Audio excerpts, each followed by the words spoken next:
Good afternoon everyone and welcome to WildSafari Live. My name's Hayden Turner and I've got Wium on camera with me today. You're joining us in the beautiful Arathusa and Djuma game reserves in Sabi Sands here in South Africa. We've just come around a corner and a really great thing that I want to show you is something very special just beyond the vegetation. But as Wium goes over there, I want to also say hi to Nikki and Tara in control, and all of you that are joining us. If you're first timers on WildSafari Live, welcome. You're going to come on a great African adventure with us this afternoon. And if you're a regular participant, welcome back. Great to have you on board. I just want to let you know how incredibly quiet elephants are. Now, I'm just rolling down here. I don't want to startle them because I want them to know that I'm here. But it's okay, my girl. It's okay, my girl. I'm talking out quiet so they can hear me. There's a lot of elephant on the reserve at the moment, which is fantastic for us. You always have to keep your eyes open. You always have to make sure that you're at a very polite distance to make sure that you understand what their behaviors are, and that we absolutely listen to every single behavior that they talk to us. So I'm just looking around as I speak. I do apologise for not looking at the camera just then. I thought I heard one coming up behind us. You don't want to get yourself into a position where you cause any... Very cool at the moment, very relaxed. Little youngster just crossing the road here, a few years old, probably 3-4 years old I'd say, and his mum's just behind him there. Feeding just off anything that they want. It's like I always say, a little buffet of vegetation for them, and they pick a bit of grass, a few leaves, a bit of bark, maybe dig up a root, whatever they feel like on their way. And that's exactly what that little guy's doing right there. But as we were sitting here before, we couldn't see them. And it's one of those funny things that I think I mentioned it a couple of days ago. The largest land mammal on the planet, and they can disappear in bush. They can only be like 10 meters away from you, 30 feet, and you can't see them unless you hear them feeding. We just did see a couple of the herds just walking through the bush, and they were silent, absolutely silent. The only time you can hear them is when they brush against a tree or something like that along their skin. So it's just great to be in the presence of elephants again. And this maternal care, this beautiful breeding herd that we're in now, they're very habituated, and that word that I've used many times, habituated or conditioned to us, the vehicles. We hear them in the sense that we hear their language, or we try to, as much as we possibly can, interpret what they're meaning to us. Over time you get to know that, you get to understand that if an animal's behaving normally and it's not showing any adverse behavior to your presence, then everything's fine. But I'm just sticking where I am for the moment. I'd like to try and move down, but I'm respecting their distance. So unfortunately we've got a little bit of vegetation in the way. She's going to move forward in a second, but she's having really quite a nice time there, just kicking over some of the vegetation. Once she moves forward, I will sort of continue on down the hill and just see what's happening. I'm just going to creep forward a little bit. I'll start my engine. I need to give you a bit of an update also on Wendy, my vehicle. She had a bit of a fuel problem earlier this afternoon, this morning, sorry. And Wium and I took it back and had a bit of a fiddle with the fuel system, and then we had another go and it stopped again, and we were in a bit of a position. We were in the presence of elephants with a car that wasn't starting. It eventually started, so it's all fine, and these things happen. It's the real world. There's a lot of, sometimes you can get dirt in your fuel system. These vehicles are worked quite regularly, 6 hours a day that is, and bless them, we look after them as best we can, but sometimes you get a little impurity in the fuel. So Will went to the closest town, scooted out there on a mission, and came back with a new fuel filter for us, and Wium popped that on, and it seems to be fine.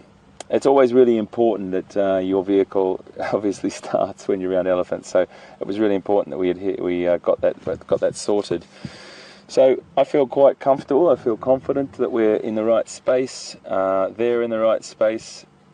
And they're a little bit away from us at the moment, but they're all around us, and we will start to see more of them come through in a second.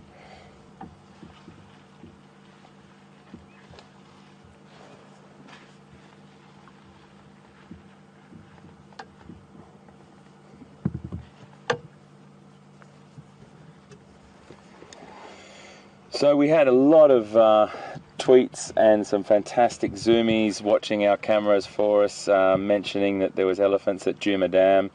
I guarantee you folks, these are the exact elephants you were watching, so thank you so much for that. Absolutely brilliant. And that's what the fantastic thing about WildSafari Live is. It's about the interaction with you helping us hopefully taking you on a journey as well, and just being one big family really on this fantastic adventure. There's a lot of ellies here. It's quite thick, so as you can imagine, you don't want to startle an animal. You don't want to get into a position where you are putting anyone in jeopardy, particularly my cameraman and me, and the vehicle, and most importantly the animals. But it's a really beautiful thing just to sit with elephants and be calm, just be gentle, just watch them going about their daily routine. I can't move forward because this female is just over here that we watched just feeding before. She's just behind this vegetation. Her baby is just down here. I'm just going to show you a picture of her. She's fine. It's all right, my girl. It's okay. No problem. Her youngster is just across the road. It's all right, my girl. No problem. No worries, darling. It's okay. No problem. And that's exactly, she just didn't want to get too far away from him, so she's just moved across, and there's another couple just there. Well, one thing we know that the vehicle starts when it needs to. I'll tell you what we'll do, whilst we're watching these guys, we'll just sort of see how the herd congregates down here in a bit more open country so I can get a better look at them for you. Let's cross over to Pete and see what he's up to, and we'll see you just now.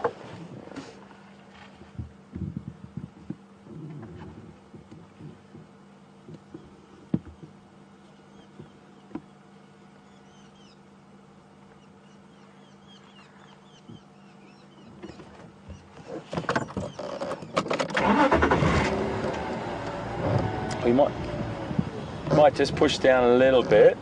I think we might just be struggling to pick Pete up at the moment, so it's no big deal. We'll stick with these beautiful creatures here, and I'm sure Pete's going to be with us any second.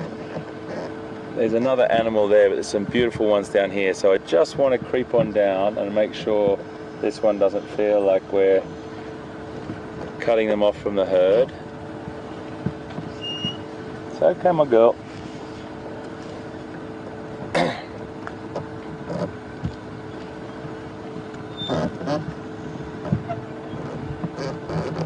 They're merrily feeding away here.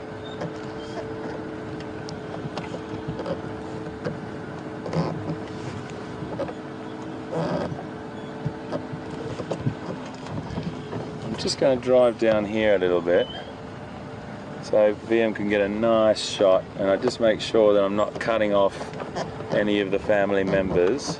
It's okay, my girl.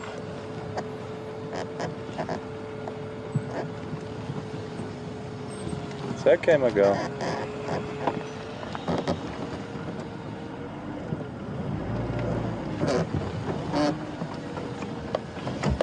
Really important that you keep your eye on every single bit of behaviour that's going on with elephants. If the matriarch gets a little uneasy and she puts the word out to the rest of them, then it's not the best sort of situation for them. They might feel a little bit uneasy, and they might feel like they need to move away from us, and that's not what we want. We just want to, I'm just going to park up on this and reposition. So sometimes when I do this, folks, you might see me doing 3-point turns or 20-point turns at some point, and I'm just going to get a nice shot there for VM, because there's a great, beautiful matriarch sitting there, and that was the whole idea of that movement. And really, I just wanted to get you into a position where VM could get a nice shot, and we could just talk about these guys a little bit more. So she's just standing in the shade there, completely relaxed.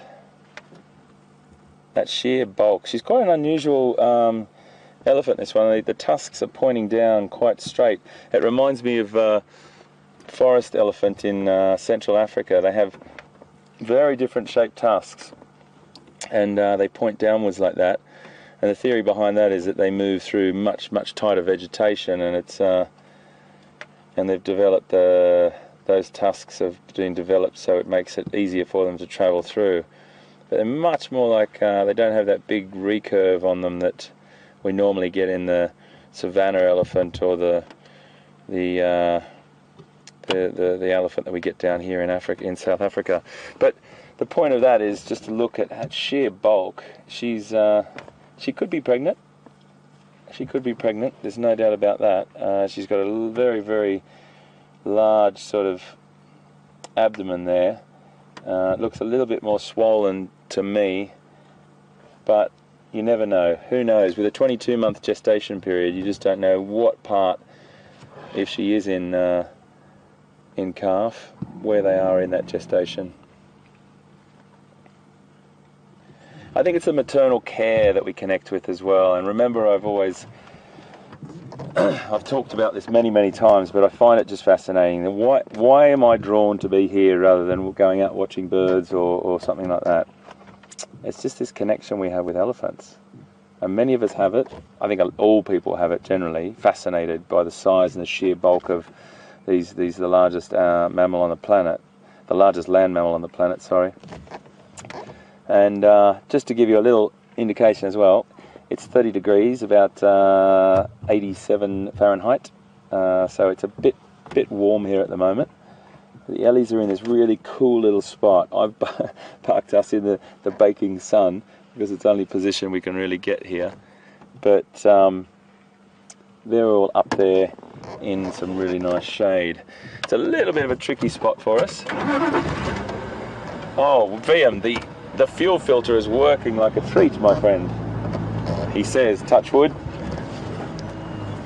There's a lot of little babies here. Oh, that's what I really want to show you. I think we're pretty good to go down here. There's a female just up there. It's alright, girls. We are just here to observe and be part of your herd for a little bit, if that's okay. So just letting them get to know you're here. It's alright, my girl.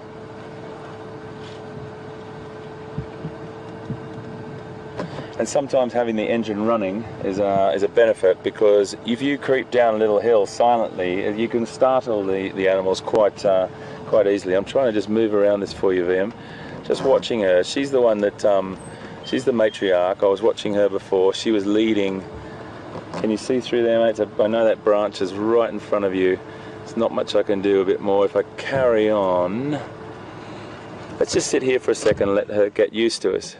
She has got amazing tusks, and she was definitely the matriarch. She was walking out in front silently through the bush. I do apologise, folks, about the big branch across the screen there, but there's nothing I can do about that at the moment. I don't want to startle them. I don't want to split the herd. I want to make sure she's comfortable with us. So I know you'll understand that branch is just the way it is. But she is foraging through all different things. She's going for a bit of grass and a bit of foliage and going through that buffet. Look at the sheer strength of that, pushing this branch, this tree over. It's a really tricky spot we're in here, folks, for vision, but I know you understand. That's the most important thing. So the ethics and the morals behind this, which I sort of bang on about a lot, is really important for you to know. Our health and safety is really important, but theirs is as important or more important.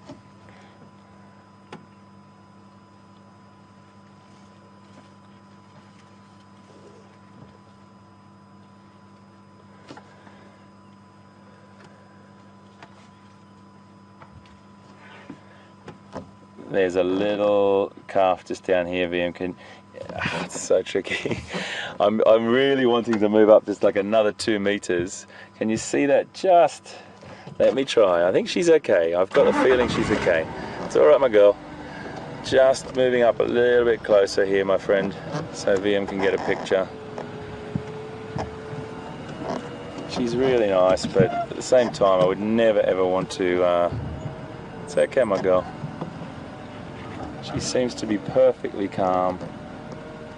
It's okay my girl. Wium, we might be able to get, she's just behind this vehicle here, this tree here. I'm waiting for, it's okay my girl. Good girl. I'm just going to watch her, Wium. I'm not going to watch the monitor. But over to your left, mate, there's a couple of youngsters just sort of having a little bit of a play around. There's the tail end. If you veer around here, there's a little guy down there. Can you see him or not? I know. Just on the edge of that vegetation. It's just there. I need like 5 feet. Ma'am, can I just take 5 more feet, please? Will you let me do that? I think she will. There's a girl. There's a girl. Good girl, thank you so much. I'm sorry to just make you go back to her, mate. I do apologise. Just gently come back to her. Something interesting that she's doing. I do apologise, mate. I know you were going across to that shot. Watch what she's doing with that grass. She's taking a piece up and she's shaking it. And she's shaking it. And what she's doing is she's shaking the sand off it. She pulls it out and she shakes the sand off the grass. And all that does for her is gets that sand off. I mean, none of us like eating sand, that's for sure. And it preserves her teeth, and she's really enjoying that.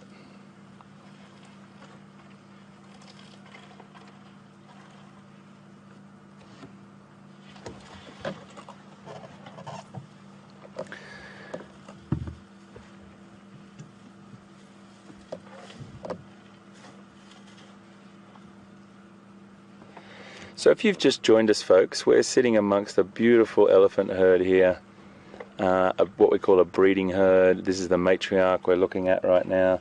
She's behind a little bit of foliage, and that's because I'm respecting her space. She's tolerating us being here, and I always want to make sure that we look after the animals first. I know you understand that.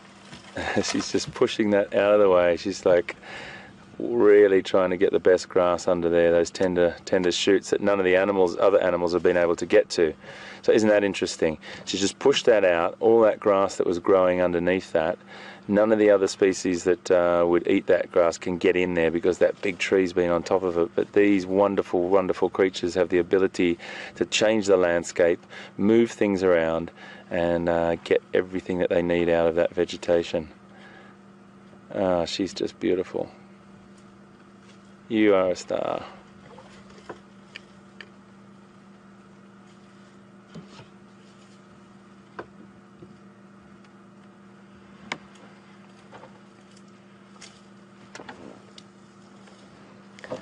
There's a girl. I'm just going to roll back and just give her a little few feet. So I've got David in Michigan. Welcome aboard. Thanks to you for joining us. Please don't think that I'm being rude, but I'm just turning around and watching her behaviour as well. David, you've got a wonderful question. Have I ever seen twins being born, and are they rare? Well, David, let me tell you this. I've never seen an elephant being born in the wild, that's for sure. It's not many people I've ever actually met has ever seen it happen. It's a very rare thing to see it. And the other thing is, twins have only been recorded once in the wild, I think, that I know of, that I've read about, and I'm sure it's happened more times because obviously we don't see every elephant on the planet. And I'm sure it happens. It would be a tricky one, but it probably could happen and survive, and I'm sure there's documentation if you looked online. But I can't say that I've seen it, David, but wow, can you imagine seeing an elephant birth, but boy, twins, wow. Can you imagine the size of the elephant too? 22-month gestation period, and you're looking at about anything up to 120 kilograms, which is about, goodness, I'm having a guess here, rough estimation, 250 pounds type of thing when they're born. So That's a pretty big baby. This is a beautiful elephant. I'm really, really liking this girl. She's just beautiful. And she's just like so chilled with us, and she knows that we're not here to, if we were to go any closer or threaten her or her space, this is like this invisible sort of area that we have, and we both understand each other. Those ears are flapping not in an aggressive manner at all. They're flapping just to cool herself, which all the elephants do. There's also a few flies and things, but that cooling system, which I'm sure most people know about, for those that don't, that's like the elephant's radiator or cooling system in your car. There's a very large vascular area on the back of those ears that is always in the shade, and they flap those ears and get that cool air over those veins to regulate or keep themselves cool, keep their body temperature down. So how lovely is she? And I know she's behind that vegetation, folks, so what I'm going to do is just see if she'll allow us to... Say okay, my girl. I think she's going to be okay with this. I'm just going to go up and say farewell to her, and I'll move on to the others. It's alright, my girl. It's okay. So what I think I might do is I'm just going to keep a handle on these guys now and see where they are. There's elephants all through here surrounding us. Got to keep your wits about you a little bit and just make sure we watch the behaviour. But whilst we're doing that, and if they move out into a more open area, we might be able to see the youngsters. In the meantime, I'm sure Pieter Pretorius is up to something, and he's always up to something. Let's cross over and see what he's up to. I'll see you just now.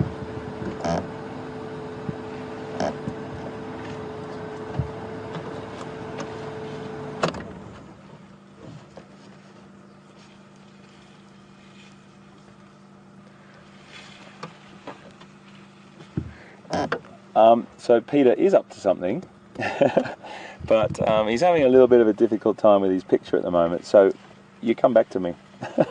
What we're going to do is we're going to just move on down. There's some little babies down here I really want to see.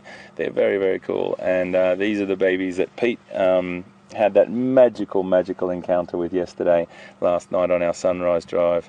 So I want to just go down and see if we can just get a handle on... I can't remember which individual it was, but I know there's little youngsters down here. I think she's okay. She's really got a bit of a handle on us now that we're not here, we're not being bold and boisterous.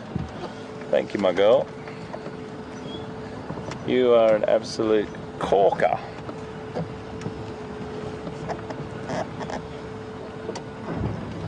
That's one beautiful elephant.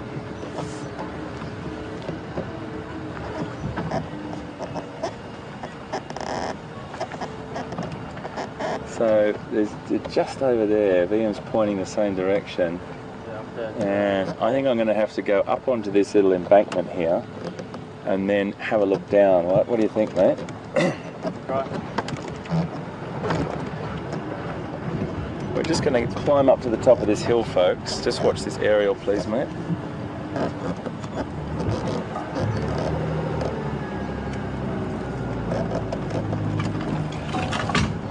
Sorry folks, we just got to grab our aerial and make sure it doesn't get damaged. We go through many a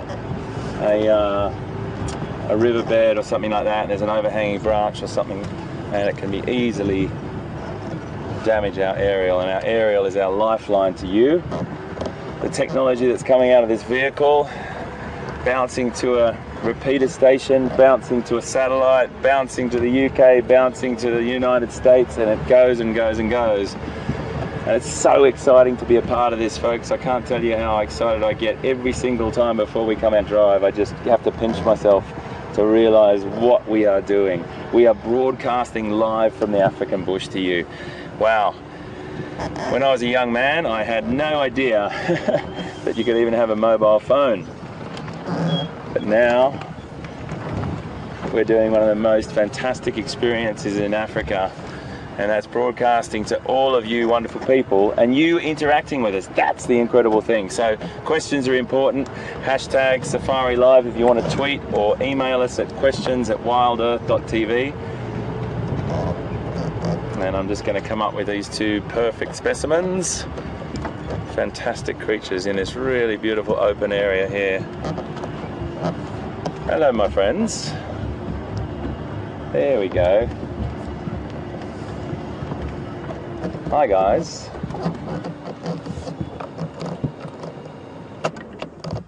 There we go. We can park with you guys for a little bit, if that's okay.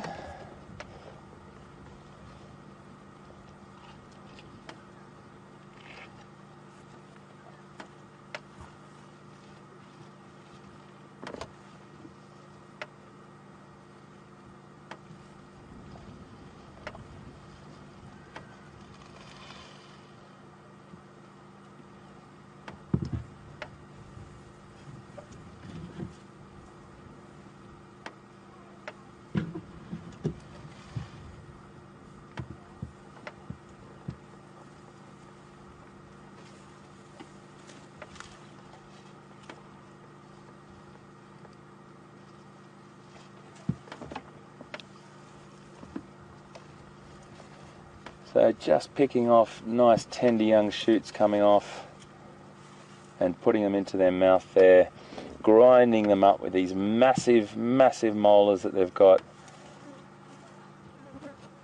and into as much as they can possibly get out of it. Now, we did have a look at elephant dung the other day, and that sort of constant foraging that they do, eating so much, really is because of that not very, it's quite a small digestive system compared to other animals, and it really, they can eat sort of anywhere up to 150 kilograms, which is just about about 320 or roughly about 320 pounds a day of foliage.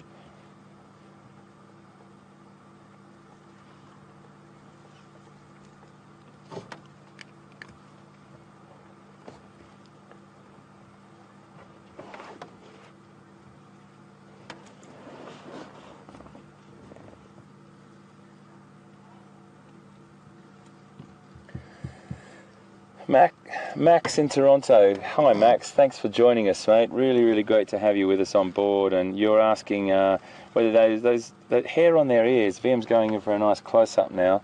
You can see that hair on their ears is much longer, just behind the sort of back of the skull there, into the ear canal, and what it's for and why is it so long.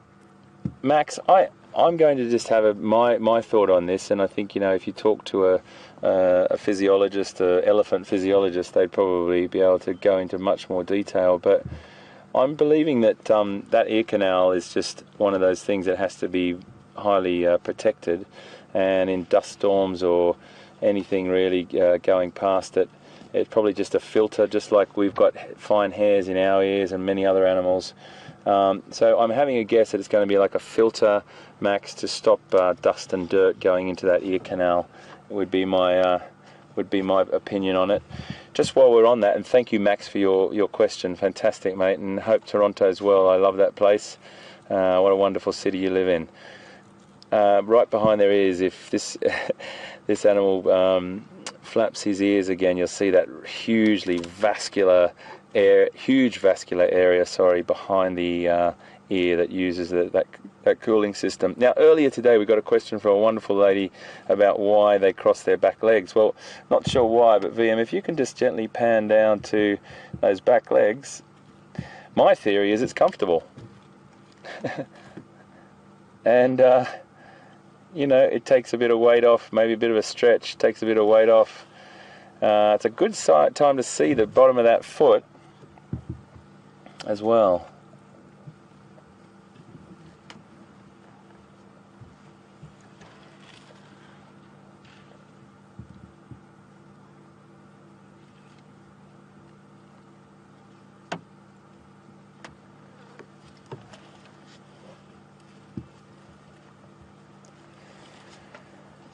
So we've just moved on a little bit from the other part of the herd, and they're obviously so comfortable. If the matriarch was concerned at any point about anything, she would have called us, or sorry, called them, made it quite obvious that she wasn't happy with them spread out as they are.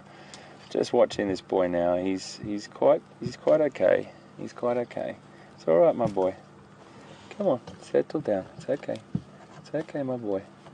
He's about 2 meters or 6 feet, 7 feet from our car at the moment. It's okay, my boy. Come on. It's okay. It's all right, my boy. It's okay. I'll just move back a little bit for you. It's okay. I think you want to get some of the food that's I'm sitting on top of, so I'm going to give you a bit more space, my boy. Let me just go and reposition. It's okay, my boy. I think there's a couple of really lovely young shoots that are just near my vehicle. So let me just reposition on the other side of him to give him some space here. There you go, buddy. How's that? And then you can walk on there. It's okay, bud. We'll just stay here and you can just carry on feeding. There you go.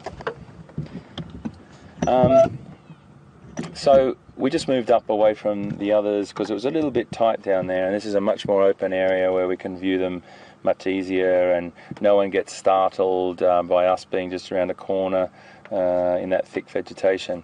And he has been really, really nice and just very comfortable with us, allowing us to be this close. So we're about probably a nice distance away from him now, that he feels comfortable. He did want to go across there, and you can see we were sitting right on top of that vegetation that he's eating. That beautiful skin that Wium's looking at now, that fantastic pattern, and that wonderful gait. As he's walking there, you see those front feet. The front foot is very round as he lifts it up, and the back foot is an oval shape. Hello, my girl. I'll just give her some space as well. They're coming up to drink at this water point, actually. So let me just back up a bit and give them all some space to come to this water point, and then we can have a nice view of them. And the babies are coming. That's what I wanted. All right, my girl. Now, if we just park ourselves up here, which is kind of nice, we can watch all these beautiful, watch this beautiful bit of behaviour here, folks.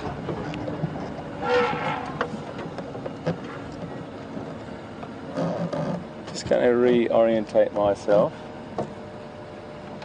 Just orientate myself here so we get a good shot. They're all coming up to this water point, and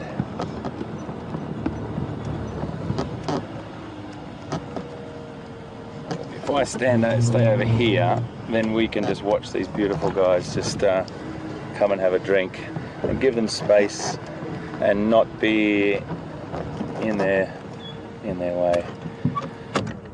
So folks, this is a man-made water point here, as you can see by the edges of it, and you might see even a little bit of the lodge at the background there. They come up and use this water point quite often,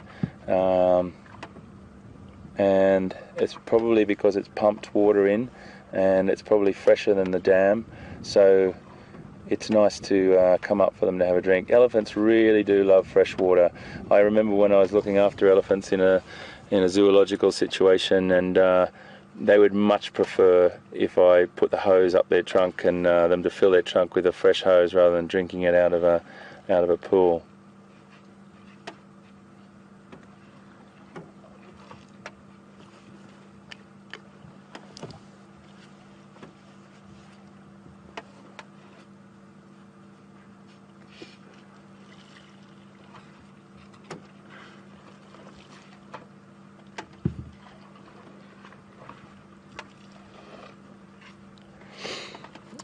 Really great to have you, Angela.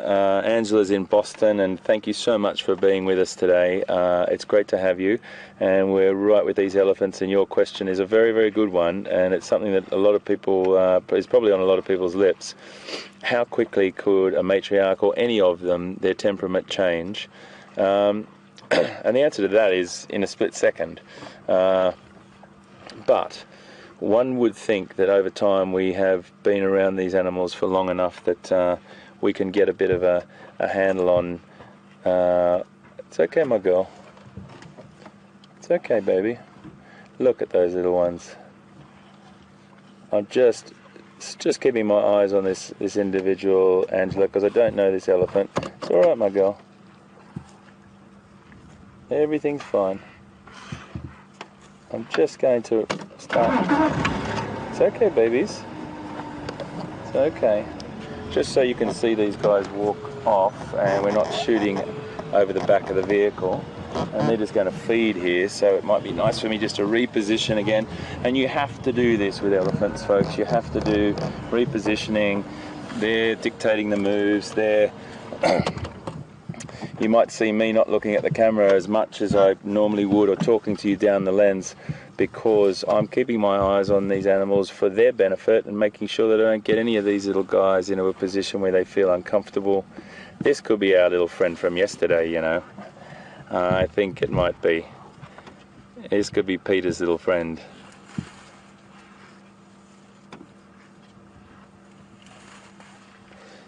And if the mother, this mother that we were just looking at a second ago, was in any way concerned, she would have told us to really where to get off here and given us a what for. So they're completely relaxed, and I think that's a really nice thing to for me to sort of convey to you.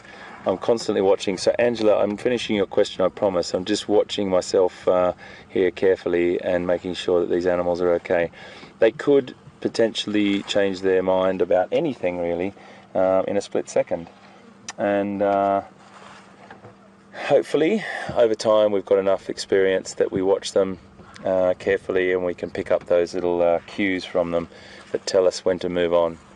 But at the moment, I have to say, folks, we are in the presence of elephants on WildSafari Live.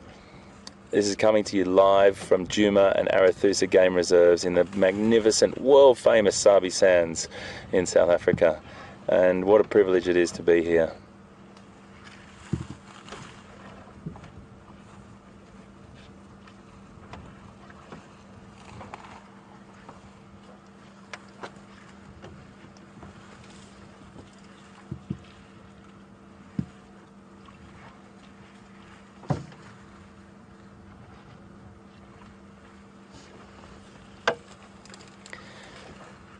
One of the things about elephants as well, I think I think they're really enjoying they drink. When they drink, I sort of get satisfaction out of watching them drink. Have a look at this buffalo behind. Here's a nice bit of action, Wium. There's a buffalo about to come down as well, and let's just see this little bit of interspecies behaviour here. It's a big buffalo bull, massive bulk in this animal. 1, 2, 3 youngsters, and you can just see the back end of the buffalo behind there. Let me just move around, but the buffalo's just like, yeah, okay, you win.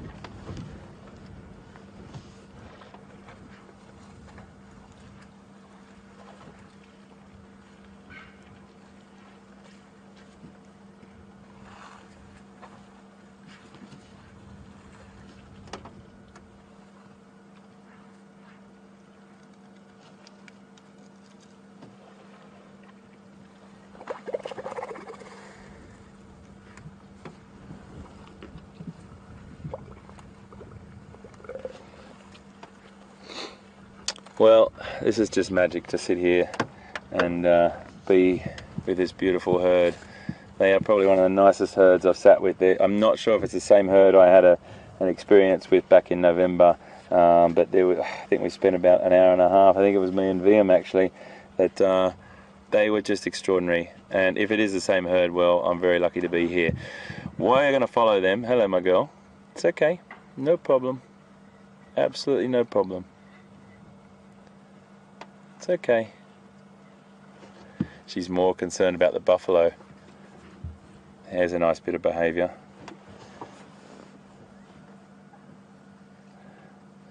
So here's Mum just saying, okay, just watch my kids, just stay away, you buffalo.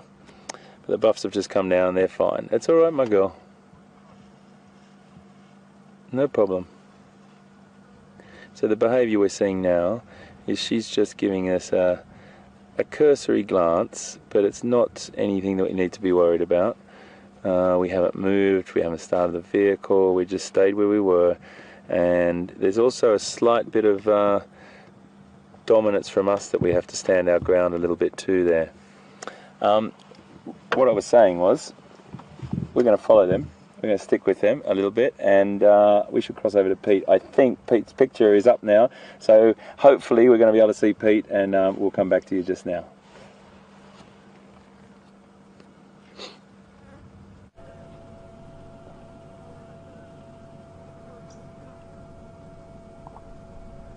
Well, good buffalo afternoon, everyone. Sorry, that was supposed to sound funny. I was supposed to say good buffalo, everyone. It's a lovely afternoon out here. Welcome here at Treehouse Dam. We've been sitting here for a bit, just getting one or two things sorted out. And it's a beautiful afternoon. I must say, you know, I say this often on drive, how it would be nice sometimes to just sit at a waterhole. And we've had that opportunity now. We just sat with these buffalo for about half an hour or so, a little bit more. And it is a lovely thing to do. Sometimes just to get somewhere, beautiful setting, lovely buffalo, the breeze is blowing across the water towards us, so it's nice and cool and very enjoyable. The sound of oxpeckers and a few bird calls. But as always, welcome to the safari. It's been brilliant stuff already. Elephant down at the waterhole, buffalo down there as well. Pretty much every waterhole at the moment has got some buffalo. So lots going on. And the other thing that we'll start seeing more and more over the next few days and weeks as we go further into winter is sort of what we saw this morning with that lovely leopard sighting and hyena, and what we saw now with the elephants and the buffalo is more and more species competing with each other a little bit. We'll talk about it on the drive in the course of this afternoon, in the course of many drives, but more and more there's going to be competition over resources, water, and competition over other resources, food, between the predators. My name's Pieter Pretorius. Welcome to the live safari. Andrew on camera. Looking forward to the afternoon. Let's go look around.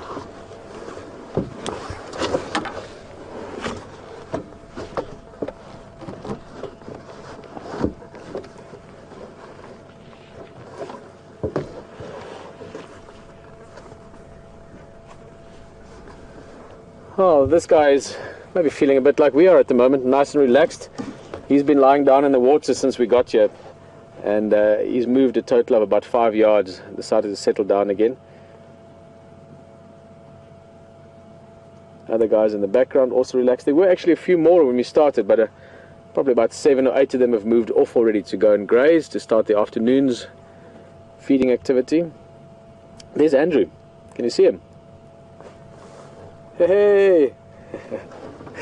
Alright guys, let's go look around a bit. As I said, the waterholes really is where it's all going to be happening the next couple of weeks.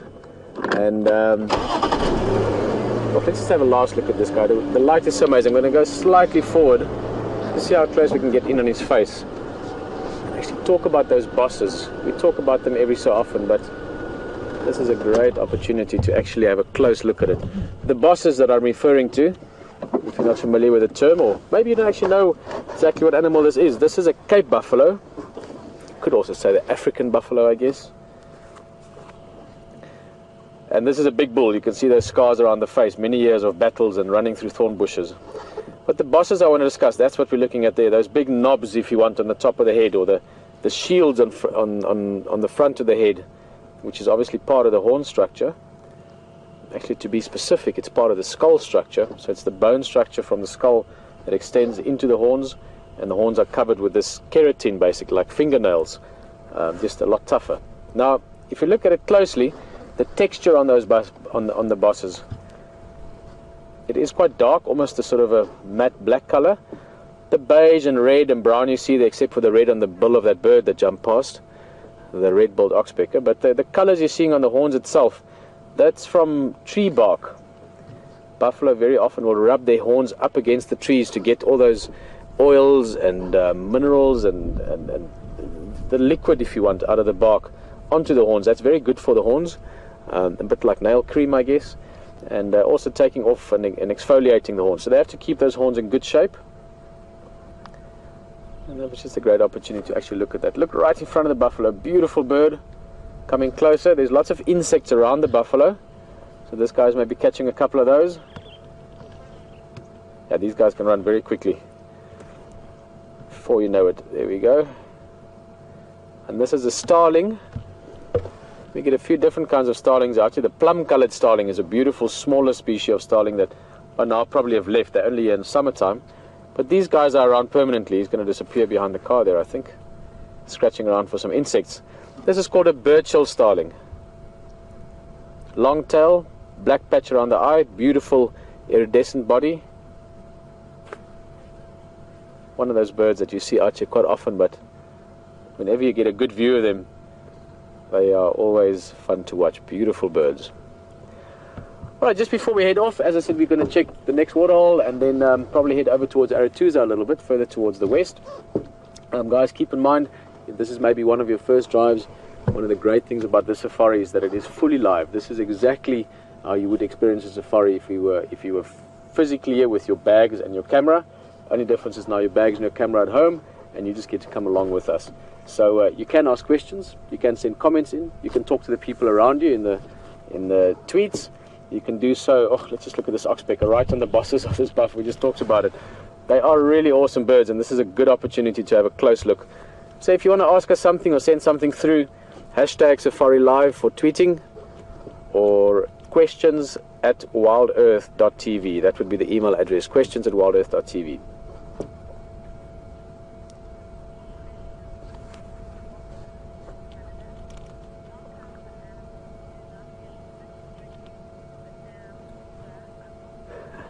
Look at this oxpecker going right into the ear there.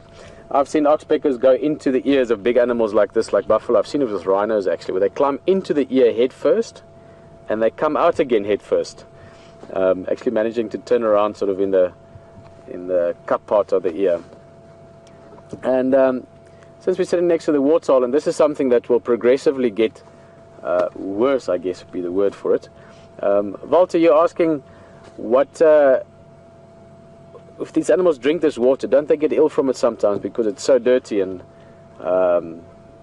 so messy even, and the animals are all in it? Now we don't have those massive, these massive big lakes and great water systems like you do in Canada where you're from. But these waterholes, as they get smaller, they will get very dirty. Buffalo, hippos especially, elephant, they will defecate and urinate in the water as well sometimes.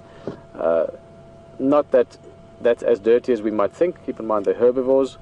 But the water itself gets very muddy and mucky, and as it gets more and more concentrated, as it evaporates and animals drink it, it does actually become quite messy. But no, they don't. They've obviously evolved to drink whatever water is available over a long time, and also the type of digestive systems they have, very different from ours. And also keep in mind, our digestive system these days have become very sensitive, I guess would be a good word. Compare it to people living 100 years ago. The ability to cope with different kinds of food was something that people did much easier back then than they do now. Blacksmith plovers or lapwings. And we could pretty much look at anything this afternoon here. It's such beautiful light. And of course, having the water around, you get that extra bit of bounce from it as well. So it really is lovely.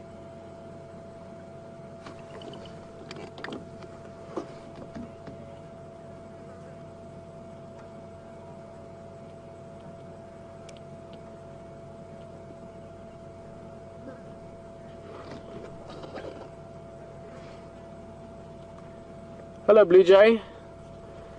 Blue Jay has been part of WildEarth for a long time, and also one of the what we call zoomies. Let me quickly explain what the zoomies are, or who the zoomies are. They're the volunteers around the world that are part of this, that are volunteering their time and their passion, the same as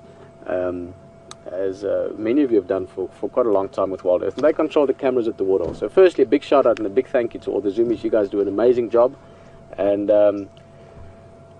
yeah, it's very much appreciated. Blue Jay, you're asking how old do they get?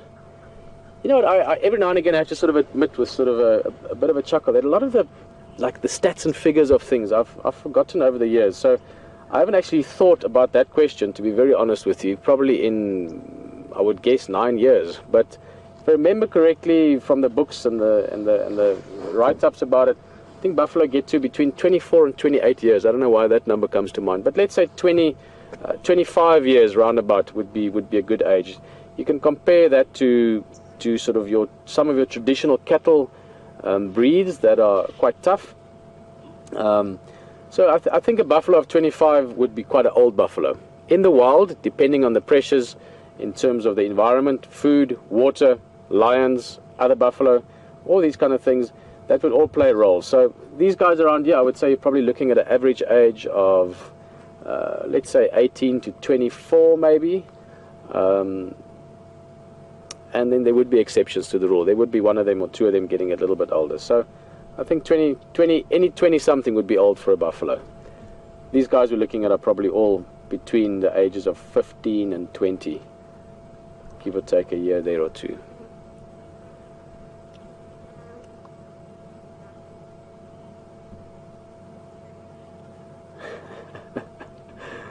This guy is so relaxed. Okay, well, I think we're gonna start moving along. Although there might be something again that stops me just now, like maybe a leopard around the corner. Kunyuma is close to here somewhere.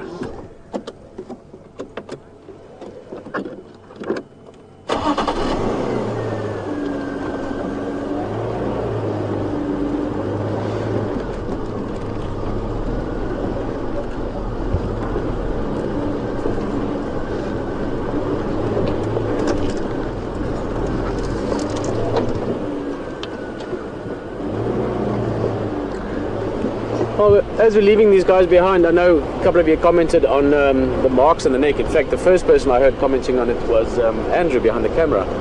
And you can see it from the above. So sort of in this area here, there's a long cut there. It might be from lion.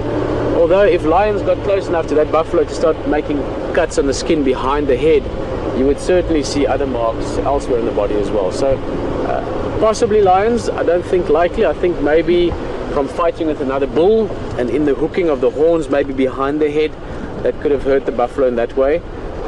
That buffalo is still big enough and young enough to be at the sort of the end part of his dominant stages with the herd, so he would still be competing actively with other bulls. So I would guess maybe rather buffalo, maybe a thorn branch when running through the bush, although buffalo's hides are very tough. So I would probably go with another buffalo's horns, but certainly could possibly be from lion as well. Buffalo tracks, ellie tracks, Land Rover tracks, all the big tough animals of the bush have been passed here today by the looks of it. Now we are looking around very carefully this morning. If you didn't see this morning's drive, we had a fantastic morning again. Lots of wildlife around. We also had a great view of Kunyuma, that leopard. He was up in the tree when we got there. Food fell down, he picked it up, didn't put it back in the tree. A hyena came along, he went up the tree again. A bit of interactivity between those two, or interaction between them, and then Kunyuma finished the food. Kunyuma is a leopard, by the way. Sorry, maybe this is one of their first drives. Young male leopard, just very close to 2.5 years old. And when we left him, we couldn't actually see him anymore. He went into this thick, what we call a drainage line, which is this little sort of donga there. Now, donga is also a word you don't know. Donga is a word referring to a drainage line, or a small stream if you want, but not a stream that's running, a dry stream bed that goes in quite deep, so it's like a deep sort of ditch-like stream. Now we are, I would almost wager good money that we are within 200 yards, if not within 100 yards of that leopard at the moment. But Kunyuma has got this ability to just go and find the spot that he hides in.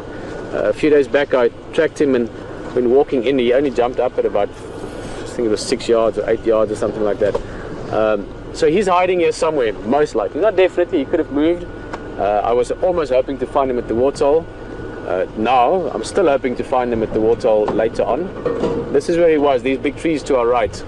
But the killer's not finished, so he's not going to be hanging around at the tree, but I think he's lying here somewhere in the ditch waiting for things to cool down. So I'm not going to walk in because we don't want to disturb him. Not that he's that disturbed by it, he's been used to it since he was a young cub. But we are going to come back here, unless something happens, of course. That's the other thing. You never know what's going to happen. This is happening as we speak. You know as much as I do what's going to happen next. Except if I do this, because then I know it before you know it. But otherwise, we're going to look around. We are going to go to Arathusa as well. That's the area to the west that we drive in. It's a big waterhole there. There's been some reports of some strange hippo behavior there. I'm not quite sure what strange hippo behavior is, but I'm very curious. So we're going to go have a look. I had some leopard and lion tracks here this morning as well. So lots to look forward to. Sit back and enjoy the drive with us. We're going to have a good time, that I can promise you.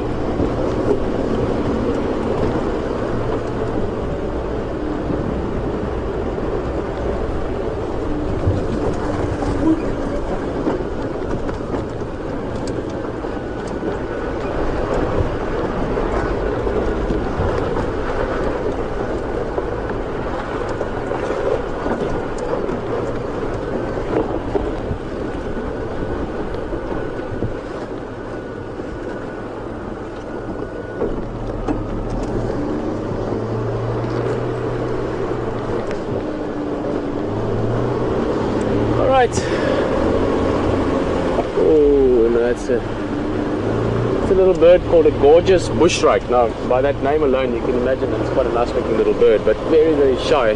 Just saw it through the leaves there. Guys, if you've maybe just joined us for the drive, just to give an idea of what's been going on.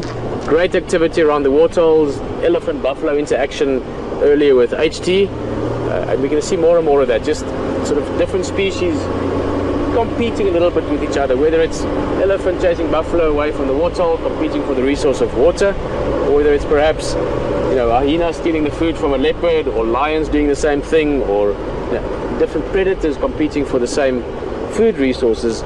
As we go into winter, we are going to experience more and more of this sort of species competition as well, or become more aware of it.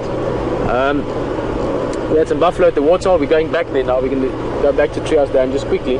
Not to go back to the buffalo, but to just have a look on this side as well, because I'm very confident that somewhere in this little drainage line there is a leopard, but he'll be sleeping in a way that we can't necessarily see him. But you never know, he could also be sleeping in the middle of the road, as happened the other day when we found Q and he was sitting in the middle of the road, 5 minutes to 3, busy hunting. So it's just worthwhile checking all our options.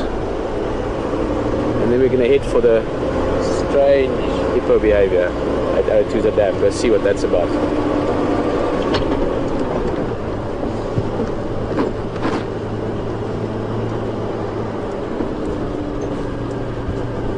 Some elephant tracks here.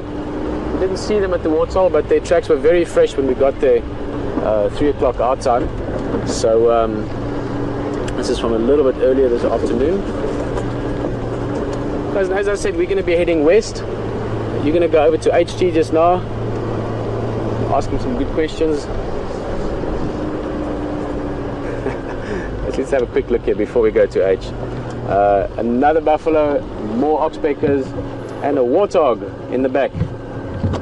Not every day we get to see warthogs out here, but we have seen this one this morning as well, and we also saw the warthog's youngster, except that it was the prey or the food for Kunuma.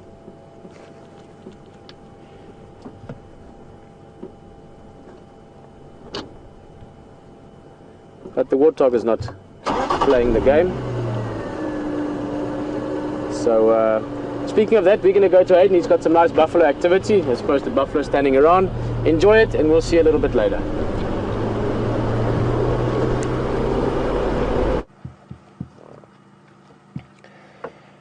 Well, welcome back, folks, to this waterhole again. We're still here. I'm sort of boxed in a little bit at the moment. I've got elephant up to my left, up the road, and she, I think, is the last elephant to come through. She just pushed the buffalo out of the way, gave a bit of a head shake. I don't think they're really paying too much attention to us at the moment, but she's just following up. I think she's the last straggler. I'm just about to have a bit of a look, and then we're going to follow them on. But it's been quite interesting just to sit here and watch one by one coming out of the bush. We thought there was only about probably 10 or 11, but it seems to be about 15 or maybe 18 animals in that herd. It could be 2 smaller herds as well. I'm just going to start up and just double check that we don't have any other animals just down here, because the last thing you want to do is be in between the herd and the last straggler, even if it's a youngster that just is a little bit slow off the mark. We want to make sure that we always look after look after them. So we'll go up this little road here. I think that was the last one. Just going off through there. We're going to go up this little road here and come back around, and hopefully we'll come onto them again. It's quite an impressive herd. Really beautiful behaviours that we've seen. Great, relaxed matriarch. Just lovely experience, folks, and so glad you're with us here on WildSafari Live. If you've got any questions, you can tweet us at #SafariLive, or you can send us questions also via email on questions@wildearth.tv.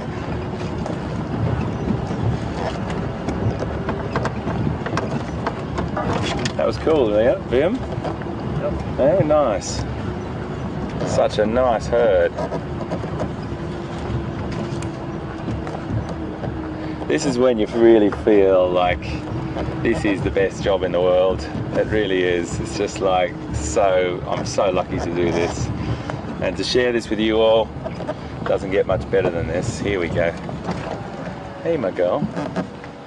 Just keeping an eye out here to see who's who. There we go.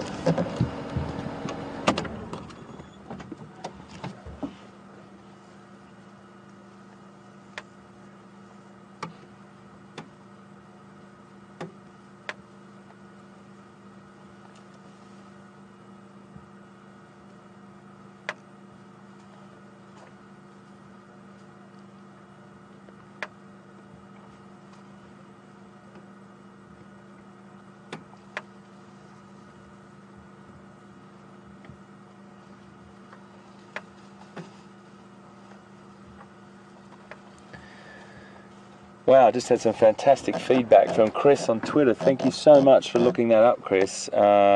Chris is just telling us now that that the last recorded birth of twins was on Pongola Reserve. I'm not really sure where that is. I've never heard that name before. And there was twins recorded there, so that's incredible. But it's a very, very small statistic, a very, very small percentage that ever happens, and to see it or record it live. My question, Chris, would be actually, even if you could research that a bit further for me, I'd love to know whether they actually viewed the birth, they were present when it was born, or they just saw two calves with the one mother. Because there has been recordings, and this would be great to continue researching for us, and this is what's so great about this Safari Live, is you can do things for me and help me. I don't have all the books here to do this, or the internet to just go and look at something like that. Figure out whether the people that recorded that were present during the birth, or whether they just saw two calves with one female. Because I have seen it where a mother has died and another related female, or I've read it, sorry, another related female has taken on or adopted the other baby. So, Chris, I'm sorry to make you do more work. It'd be fantastic if you could find out for us. Hopefully splitting your screen and having WildSafari Live on one side and looking up on the net something else for us. That would be brilliant. I really appreciate this, Chris. This is great. I'm learning so much from you, and always really great to have you online. So we look forward to seeing, Chris, if you can find anything else out for us. We've got elephant down here. Got elephant up here. Elephant over here. And none behind us, which is exactly where we want to be.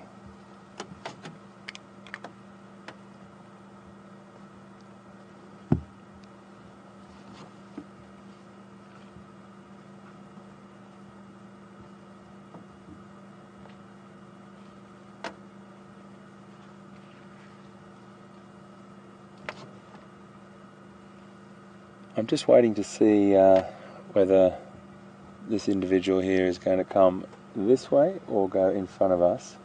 I don't want to, again, split the herd. It's a bit hard for you to see anything at the moment, but the vegetation here is very thick, folks, and understand that I'm looking after everyone here. That's my ultimate goal. Is everyone's safety is my ultimate importance. Lots of little babies in there.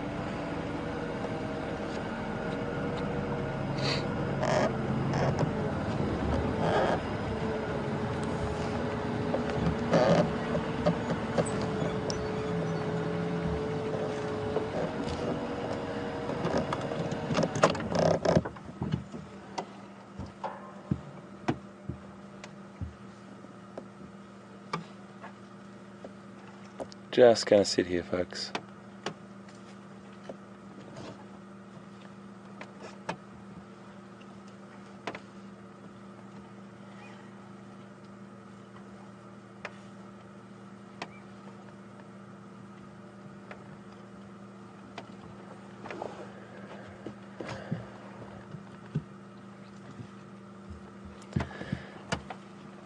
It feels quite surreal, folks, to be just in this situation, and Valerie is watching us, and hi Valerie, fantastic to have you on board. Really mean that to everyone that I say that tweets their questions in emails. Of course we try and answer as many as we can. The question, Valerie, you're asking is that whether I've ever been touched by an elephant. I've been touched by an elephant too many times that I can't even remember how many times, but that was by elephants in captivity. I used to work with Asiatic elephants, and that was an incredible experience. It's a beautiful texture, their skin's a beautiful texture. It is roughish, but you know, at the same time, to them, it's quite delicate.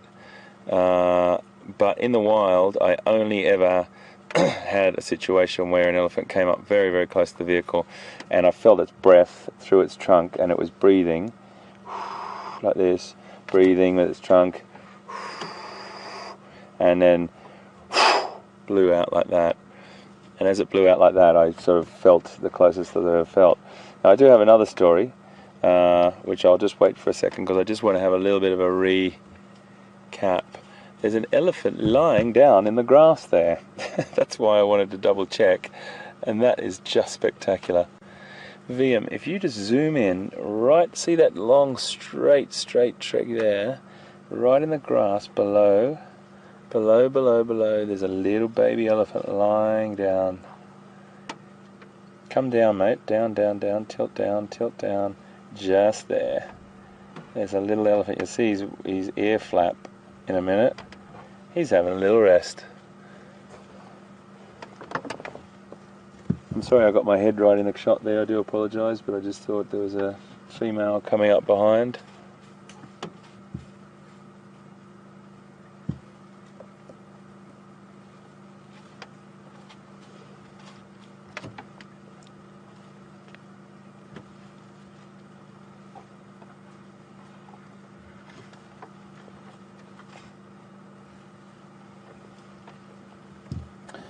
So folks, I'm back in this herd. We've left them down at the waterhole, as I just mentioned before.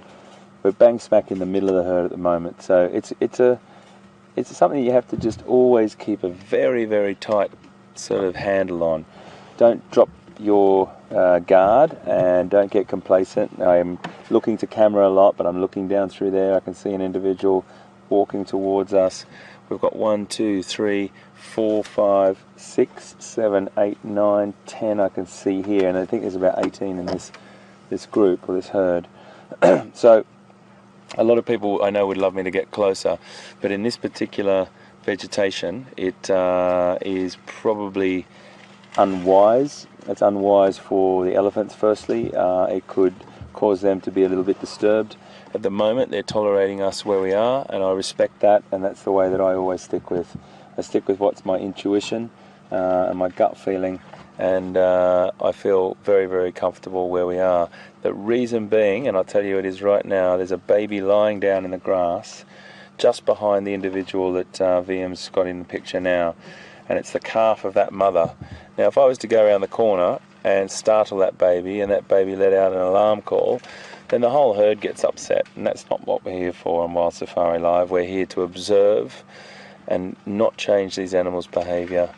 We really want to just become part of this herd this afternoon. It's really important, and I know some people may get closer to elephants when you watch documentaries, but I have a real strict policy with my intuition, and my intuition tells me that this is perfect, and we sort of look like potentially an elephant looking through here.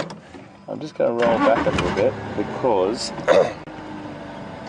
I just want to see how much space we've got between this elephant here and the rest of the herd.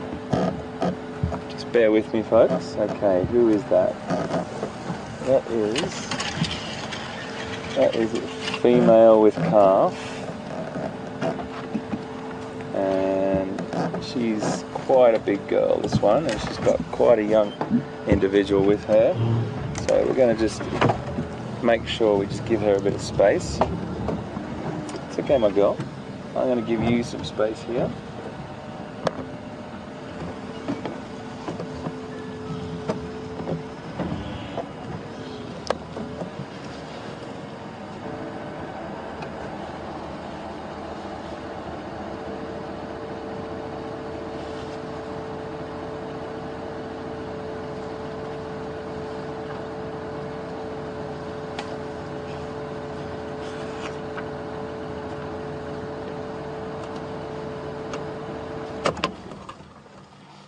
Cecilia and Judy, you've just asked similar questions, which is fantastic. It just goes to show that you are all thinking down the same lines and thinking about elephants with us, and we're creating a wonderful conversation on our interaction and social media, which is so fantastic. You're both wanting to know, how long does a baby take to learn how to use its trunk?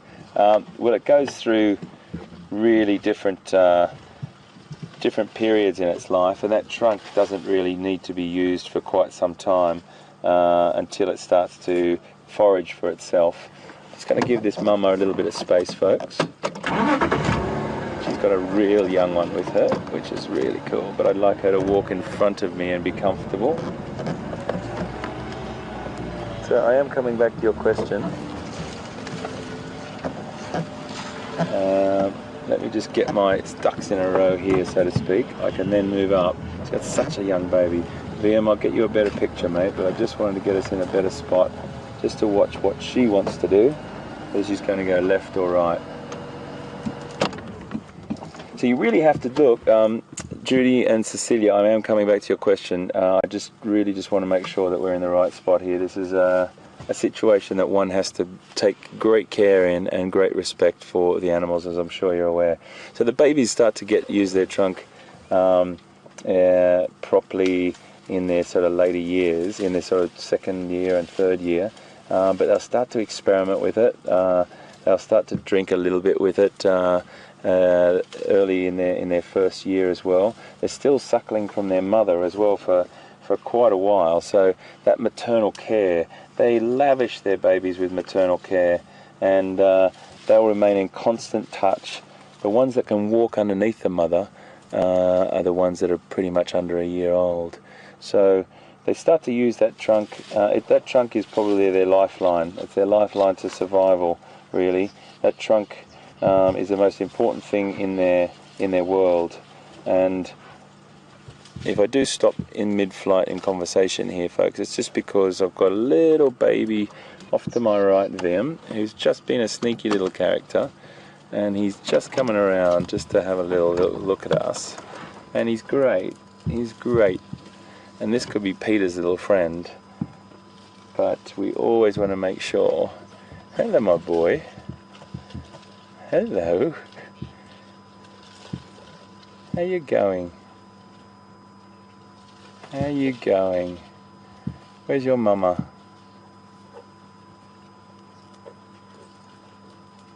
That is spectacular. So we just got to make sure his mama's okay, and his mama is just over there. It's completely cool. Aren't you? I'm sure you're the same little man that was playing with Pete yesterday.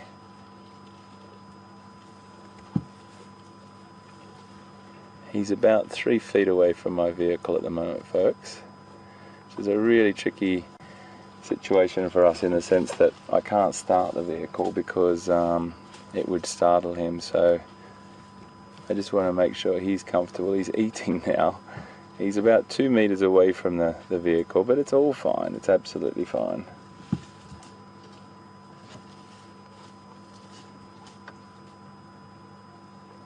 Look at those markings and that beautiful, beautiful little perfect ears that he's got, and those eyes. And this is a great way for you to... It's all right, my boy. It's okay, my tiger.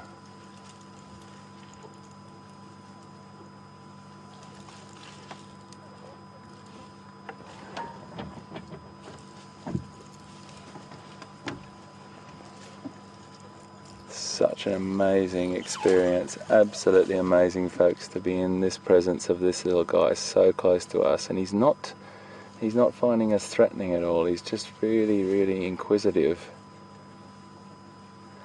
And Cecilia and Judy, have a look at that little trunk.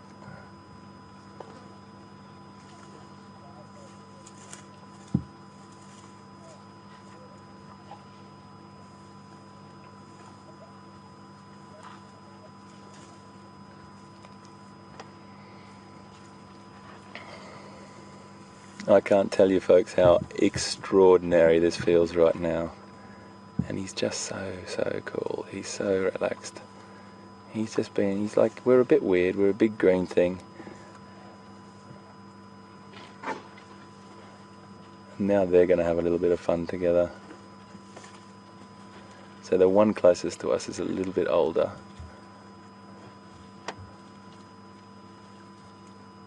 The little one is just being a little bit cheeky to the other one here.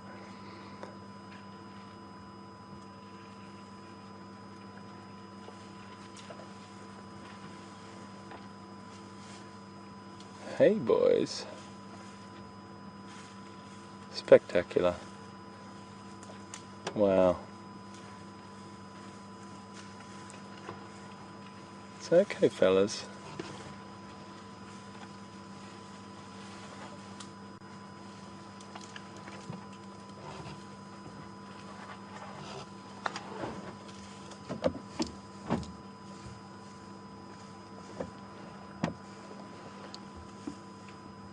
Wow, aren't you beautiful, guys?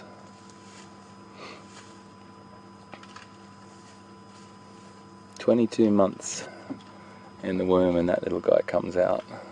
Pretty much what you see right there.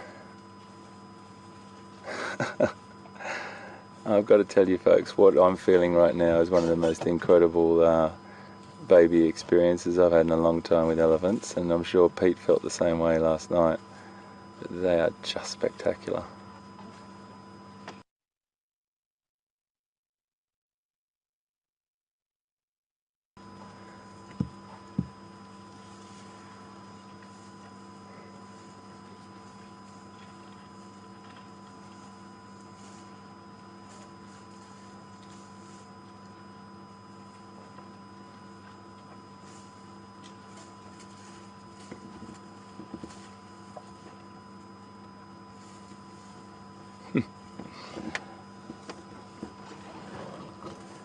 Okay, guys, you probably should move on a little bit, my friends, because I don't want your mummy to get upset with us.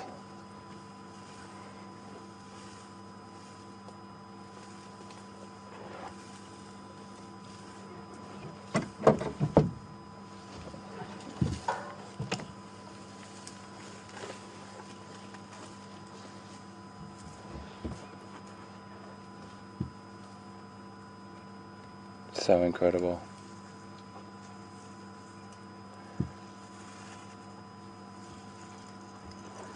I'm just like, I'm speechless, folks. I'm just sitting here watching with you these incredible creatures. They literally are 1 foot from the front of the vehicle, 2 feet maybe, the tail of this little guy.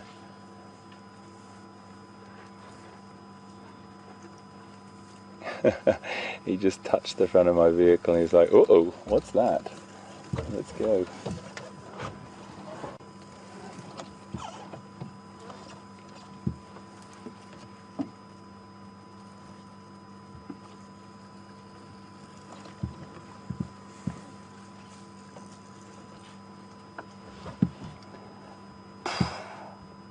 Speechless. I'm just watching because behind me, I'm so sorry, I've got to reverse here. It's okay, my girl. Beautiful big female here, but it's okay, my babe. I just want to give her some space, and that's her baby, that little one. So it's okay, precious.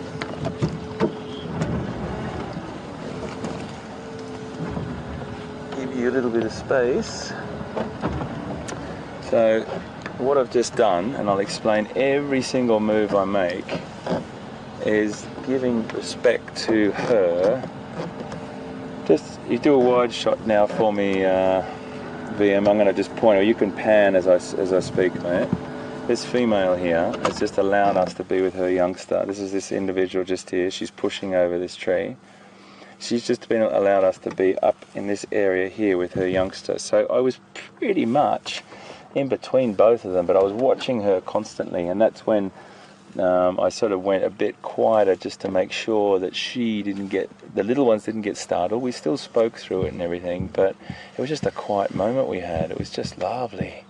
And all it was just letting her know that, you know, we want to give them the space. The babies have taken off up the road now, but it was just a special moment. And sometimes, folks, I have to tell you, you don't have to speak. The pictures tell it all. You are one amazing mum, my friend. The trust. And that just goes to show you, folks, what the most incredible thing is about being out here in the African bush on these magnificent reserves in Sabi Sands. Juma and Arathusa, this particular herd, is so comfortable, so habituated, so wonderfully comfortable with us that that was not even an issue for her. It's got to make your day. Wow.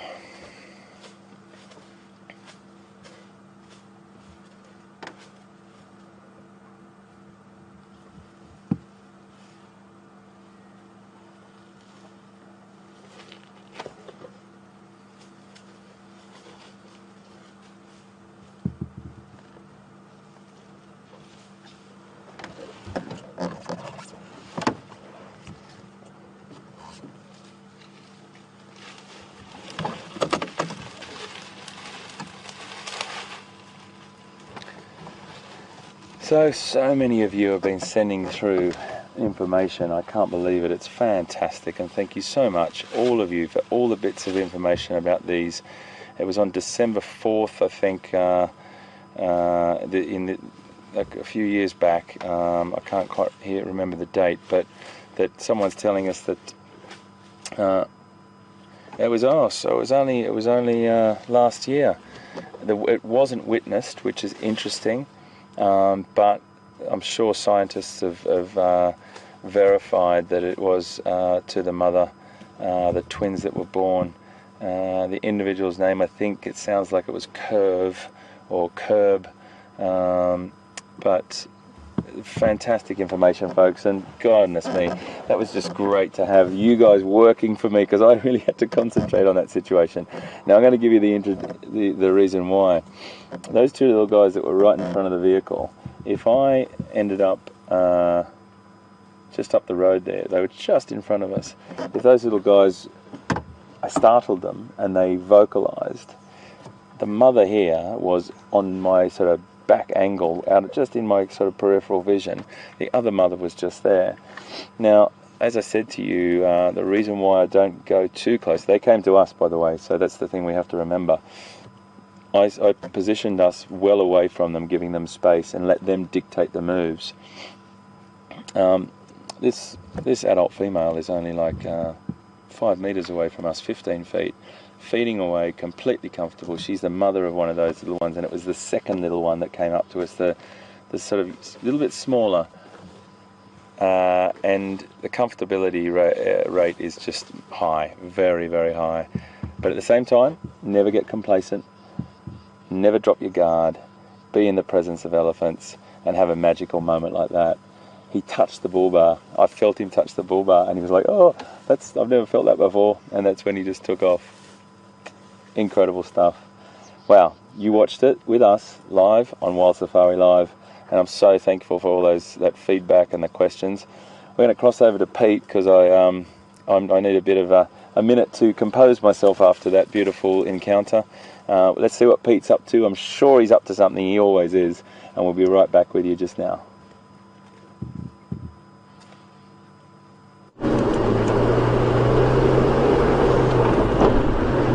Well, welcome back this side. And I wish we were looking at baby elephants playing with us as well.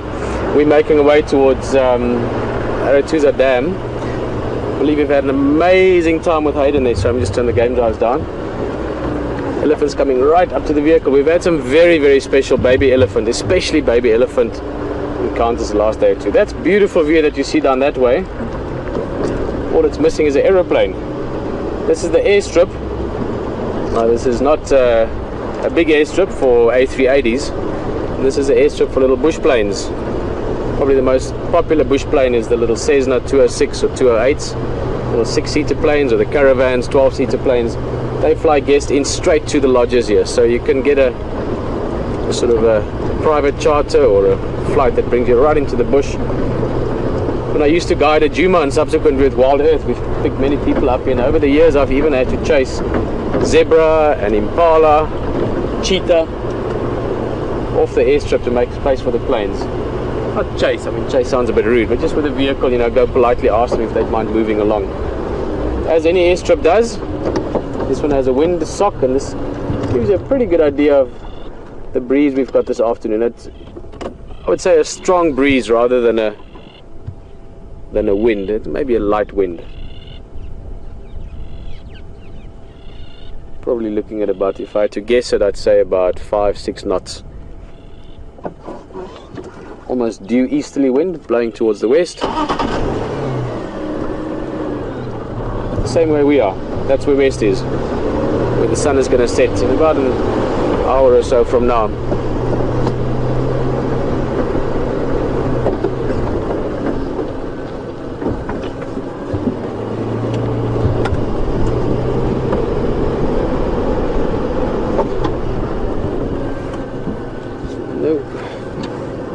Thought I saw something, but not.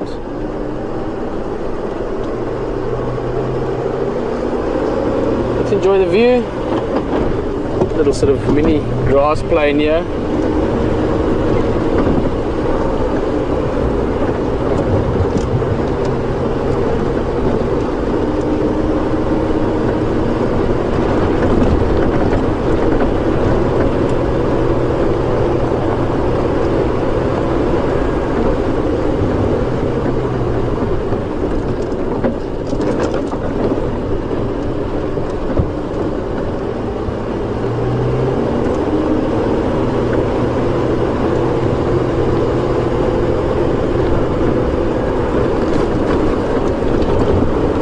I believe one of those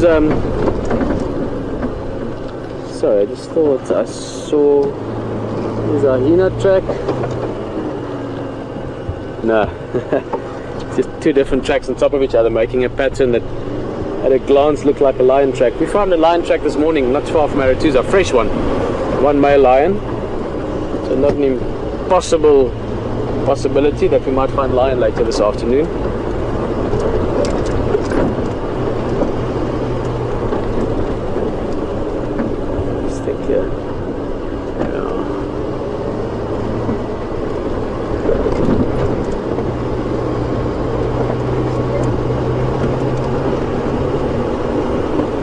Thinking about those elephants, really have had some very special moments the last few days, and I really hope the next few days as well. With things getting drier quite quickly, we've got more and more big animals moving into the area. This area of Sabi Sands that we are in, we've got good waterholes, so that'll attract a lot of the bigger animals, buffalo, elephant, especially those animals that are reliant on water. So I think we're going to have a very, very good winter ahead of us in terms of game viewing. But those resources are going to be tough as well, going to become limited as well. Quite a few, if not all those waterholes will dry up close to the end of winter, which means you've got massive concentration of game on the waterholes that does have water. Like the one here at Arathusa, it's quite a big dam, that should hold water. The Buffelshoek Dam is a good one. You're in for a treat over the next few months in terms of especially the big game.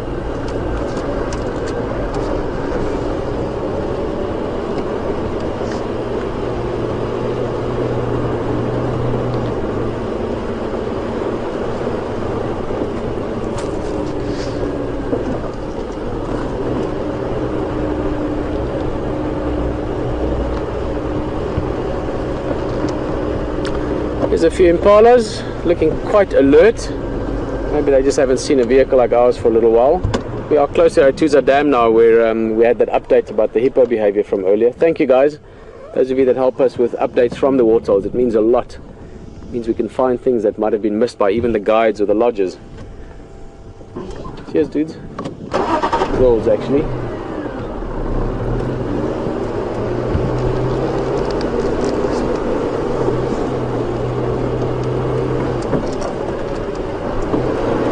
Still quite hot, I must say. It's May month, this autumn time. You can have summer or winter, quite often summer and winter in the same day. Evenings are beautiful at the moment, and the days also. I mean, it's hot, but it's not unpleasant. But it certainly feels a bit summery today.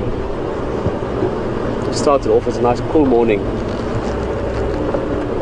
The sun is still nice and warm. Very pleasant, sort of daydreaming kind of weather.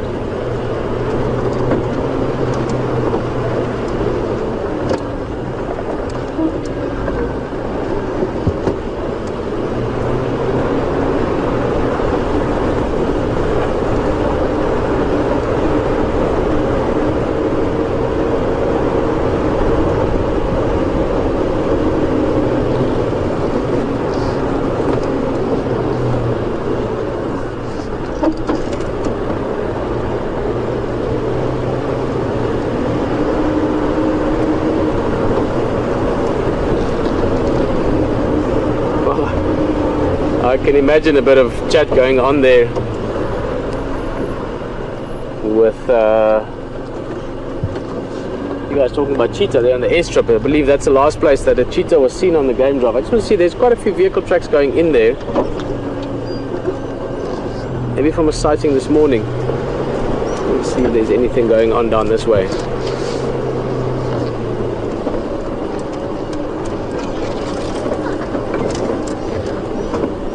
Currently heading down towards Arathusa Dam, which is literally a couple of 100 yards that way, but it's a bit of a long story to explain. It might not make sense, but on the way here I drove past one of the staff vehicles, and I had some staff on the vehicle that are heading out for their leave cycle. And the one guy is a track I know a little bit from before, and he told me that it wasn't a very good description about drive the airstrip road and then before this curve on in turn right, and something about lions. I didn't get anything about lions on the update on the radio, but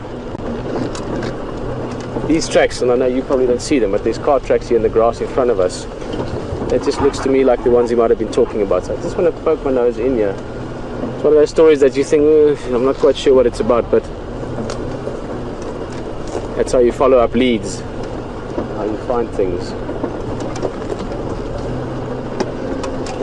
I think maybe not.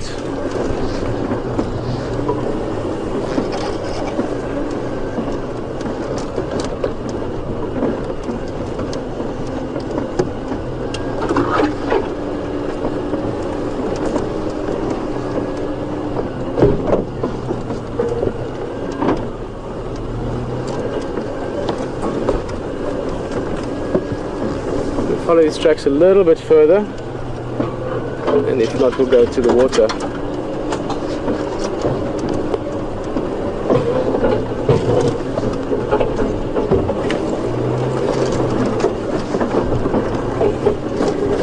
I would have loved to have pointed it out to you, but it's going to be tricky to see. But this is where the vehicle had driven earlier today, not this one, another one.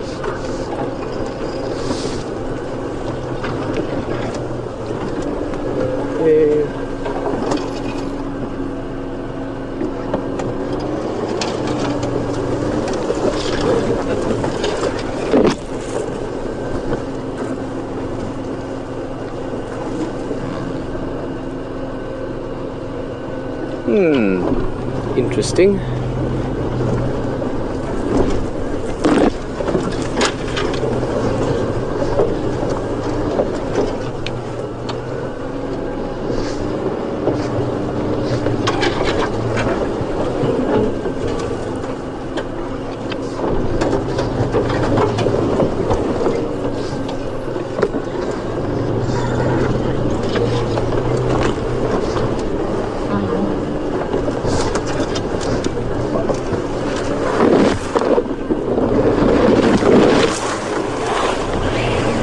Guys, is one of those sort of hunches where you get a bit of information that it sounded a bit rocky at best, but this fits in with the story I heard from the guy earlier about some lions here, or potentially some lions here. And this morning when I drove here, I saw the footprints of guys that obviously tracked. I haven't got an update about lions on the radio, but the car tracks back there fits in with the story I heard from a staff member on his way to leave. I know this sounds a little bit odd. As I said, it's not the normal way you'd come about information about where lions might be, but it all sort of fits together a little bit, except I don't see the lions. So perhaps they'd moved on. That guy's obviously gone on leave, so he would have been out there this morning. Perhaps subsequently the guys have checked here. But worthwhile to investigate, because if there were lions lying there, it would have been nice to find them. Watch the guarri bush. This is actually quite a cool little bush. Let me tell you about this bush. This is called a guarri, or more specifically, you get different kinds of guarris. This is called a magic guarri. And let's use... There's a nice piece. There's a nice piece. Magic guarri has got a few different uses. One that I actually used it a little bit for earlier this afternoon for myself is one I'm going to show you now. Another use for it, very good one, it's for flies. Great fly swats, and also for bushfires. If there was a big bushfire here and you don't have specific equipment for it, this is the best thing you want to grab. A magic guarri, a blue guarri is also good, Natal guarri also good. Very tough leaves, you can hear them, they're quite bristly, and the leaves don't fall off easily. You can, look there, you can hit quite hard without them falling off, so they make very good fire beaters. But this is what I'm going to show you now. This one didn't break perfect, but it'll work. And I did actually use it this afternoon. I had a bit of a quick start to the game drive, and this makes an excellent toothbrush. You'll take the bark off. Sorry, let me sit a little bit this way for you. How's that? That's good. So you take the bark off and do a nice neat one.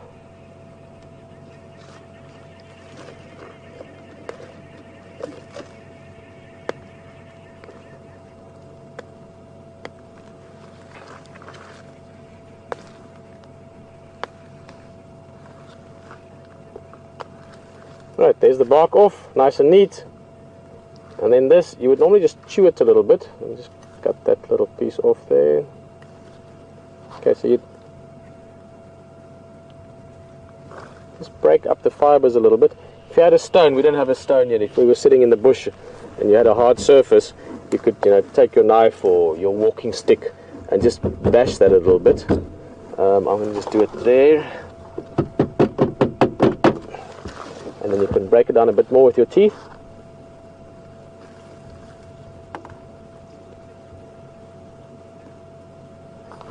Now you're seeing it's starting to make that sort of... I'll show you then, how's that? And you see that the fiber's coming out nicely. A little bit close. A bit close, how's that? Okay, so it's starting to become a little bit bristle-like. It's very tough wood, so then you can go, well, you don't need the whole bush. This piece you can break off. And guys, I've done this many, many times in my life. Other than actually buying a toothbrush and using toothpaste, and this is the best one. I only threw out the one I made last November. I used it in my camera bag for quite a while, so great toothbrush. Magic guarri. Let's go look around.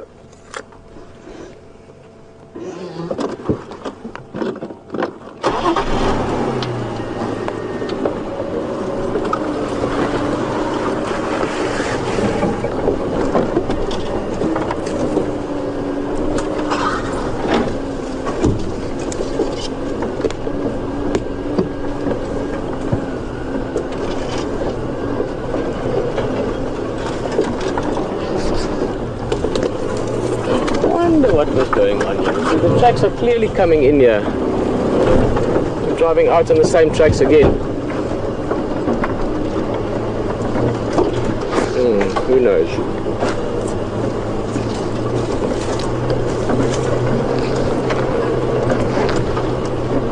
all good.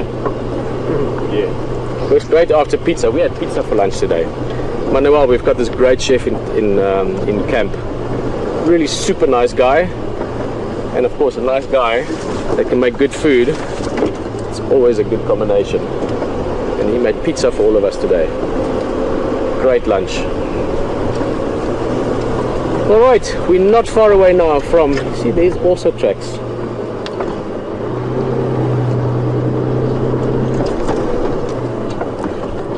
My gut is telling me there's something in this. It's one of those stories you pick up. You know, if you're a good reporter and you get the little bits of info and you think, I did see one lion track this morning, and that tracker, that sort of, I got the feeling he's trying to give me some inside information. I see the tracks, and then there might be nothing in it.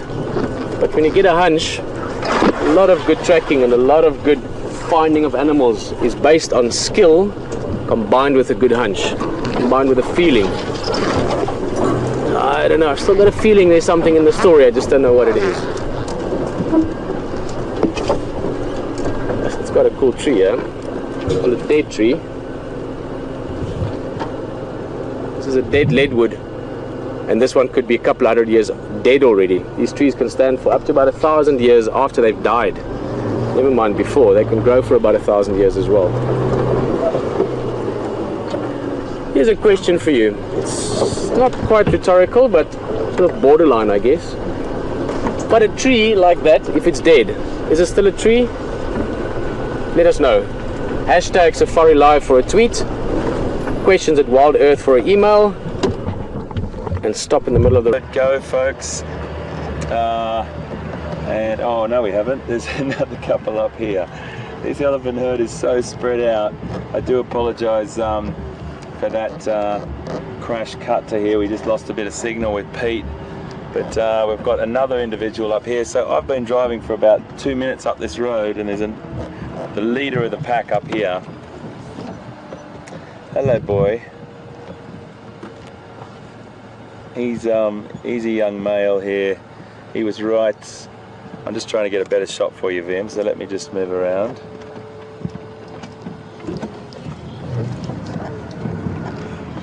Hello, my boy. It's okay, motorbiker. It's no worries. It's no worries. Everything's fine. I'm just trying to get a better position. It's okay, my boy. No worries. Everything's fine. No problem. Keep going. Go back to your feeding, my boy.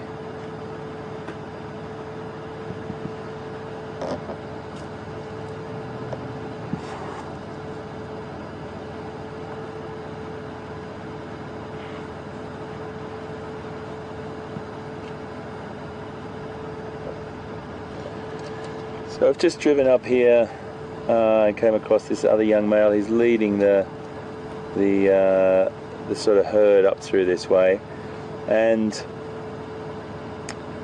these young males will be tolerated in the herd up to a certain point, and there's no sort of exact age that they get kicked out at. It really does depend on their behavior. And if their adolescent behaviour is not tolerated by the matriarch, see ya. She'll just give them the notice. She'll hand the notice to them to move into the bachelor herds and go off and start to become a big male elephant. And then they will start to go off into the big wide world of where the male elephants hang out. So the male elephants only come together with the breeding herds when the females are in estrus or in season or ready to mate.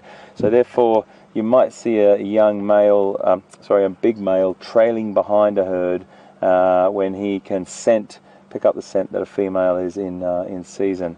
But they won't normally tolerate these young bulls if they get a little bit too cheeky. Right, so I think we should say thank you to those guys. That was an absolutely incredible experience. Pete and I, wow, how lucky. Pete last night, me tonight. This is like amazing stuff. This is just beautiful to see. When that little one touched the front of the bull bar, and then we got a bit of a shock. It's a material that he's never touched before in his life, I don't imagine. And sort of, okay, that's enough. That's close enough. I'm out of here. But I just want to recap ever so quickly for you that situation. I was I had to judge that very, very carefully, not to startle those little guys and make sure their mums were okay, and it all worked out perfectly. So your intuition kicks in those situations. It was really, really nice just to go gently quiet, enjoy that moment, let those little guys behave and react, and then let them move off after they had enough. Wow. Wild Safari Live, folks. Love it.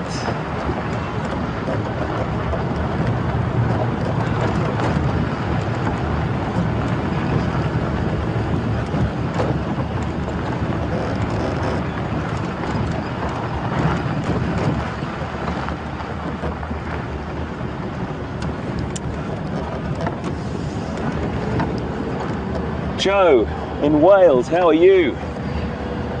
In the United Kingdom, I hope the weather's picking up for you there, matey, and I hope you're doing fine, and thanks for watching Safari Live. Joe, your question is like interesting when you're asking me what I would do if that youngster came up and put his trunk on my arm. I wouldn't have allowed that to happen. I would have removed my arm off the door. I think there's a point where that contact, you could think, oh wow, that'd be an amazing contact, but what we have to remember is these youngsters are growing up. We need them to be conditioned to the vehicle as a one unit. For us to be outside that vehicle is a little bit, well, when I say outside, going out to touch something. If he touched me, which was your true question, Joe, and I do respect that, I would probably remove my arm to under the door, but if he touched my shirt or my shoulder, there's nothing I could do about that. I would be really in a very, very interesting position there, and it's not probably a position that I think most people would want to get into. We don't drive up to the animals to get them to touch us. That was a very unique situation that just happened in front of us this afternoon, as it was with Peter. But I was surrounded at a point and I didn't want to startle them. So when your intuition kicks in, you think, okay, I feel this situation's okay, the behavior in the herd was okay, I ran with it. And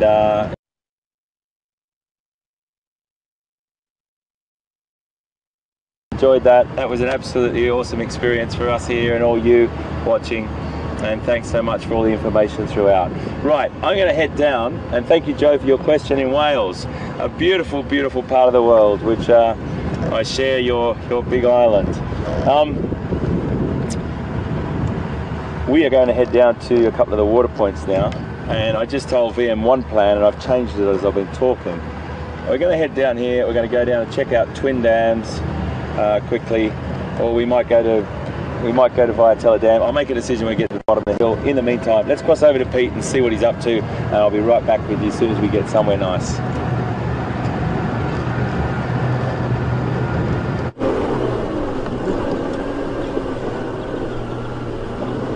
Well guys, welcome back this side.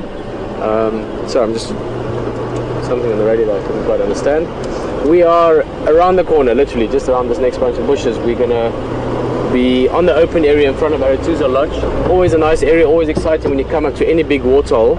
And this is also the waterhole that we had reports earlier about some strange hippo behavior. I'm not quite sure what the behavior was, but we will be having a look at that.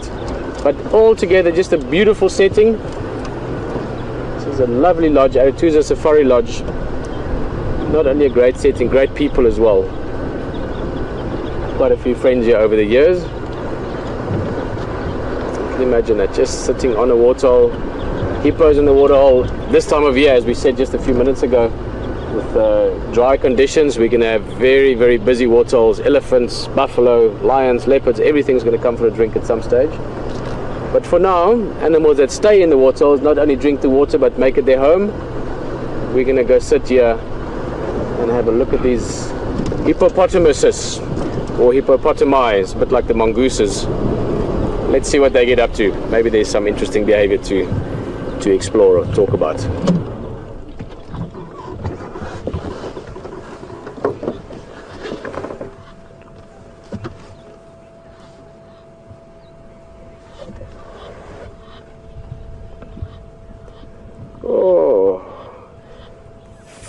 fast flying Egyptian goose.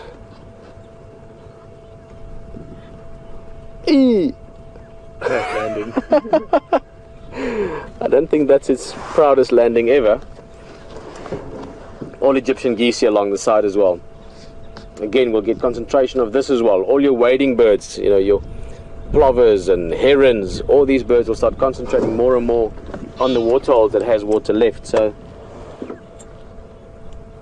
these waterholes will just become more and more interesting. For now, the hippos don't seem to be doing too much. One of them sort of half body out the water. Others are just taking it easy.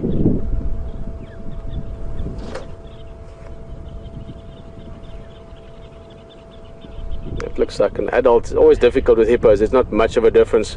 Looks like an adult male or female, I guess. Can't really see much. Youngster in the foreground there as well, sort of in line with the head of the adult.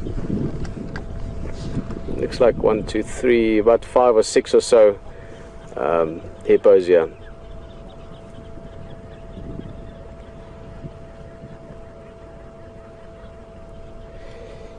You know what, Rita, good afternoon. That's a great question. It's a question that I've answered so many times, and I've never actually gone in the last many years and read the specifics of it. So if one or two people want to maybe go sort of look into that for us and give us an answer as well. But Rita is just asking, do hippos give birth in or out the water? And as far as I know, they give birth potentially in both. And as I said, I haven't actually gone and read up on this again since maybe 15 years ago. I can see no reason why they can't give birth in shallow water or in stagnant water. Obviously, if it's a river that's flowing, that's a very different story. But just look at how cool those oxpeckers are drinking water. Sorry to interrupt myself, but look at that. All in a line, actually at the moment, just sitting on the hippo to drink water, not to necessarily groom the hippo. And then they could also give birth on land. Again, I can't see any reason why that shouldn't work. In many respects, it would be the same as a hippo giving birth, or I meant it would be the same for the hippo giving birth as it would be for a rhino. So as far as my knowledge goes, they can give birth in either. Obviously, depending on conditions, everything from what kind of water, what's it doing, is it moving or not, to the conditions on the land as well. You know, are there lions around, that kind of thing.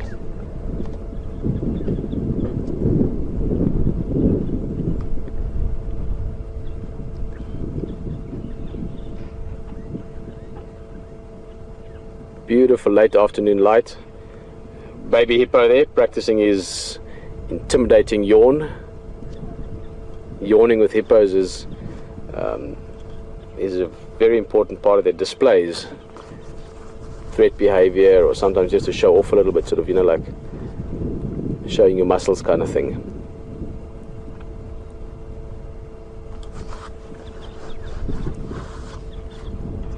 Stunning colors now.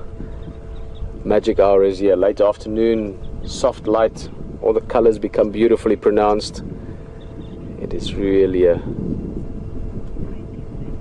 great time to be in the bush.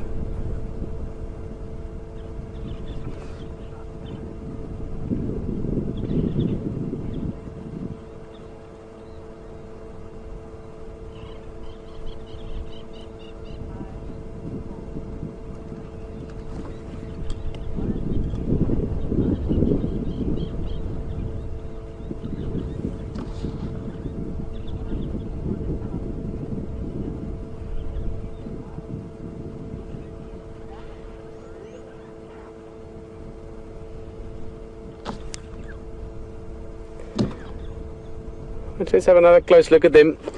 I am tempted to go driving around a little bit as well.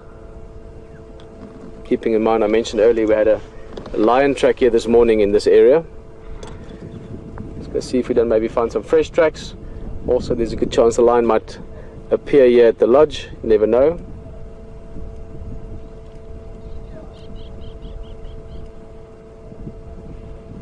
Now we came here obviously because it's a lovely waterhole and it's good to come look around here, but we had some information earlier from the waterhole cameras that there was some strange behavior from these hippos. Now I'm not quite sure what strange behavior refers to, especially with hippos, since they are pretty strange animals. So those of you that saw it earlier, maybe before the drive, if you want to let us know just what you think they were up to or what were they doing, it would be nice to know. But for the moment they seem to be doing what hippos do best in the afternoon. Not too much. Being lazy and enjoying the peaceful surroundings of the waterhole. And as we said, this is such a stunning setting. That's where they have a lot of their dinners. That area there is one of the sort of outdoor dinner venues up towards the right. There's the pool. They've got an infinity pool here. All of it up and around the waterhole itself.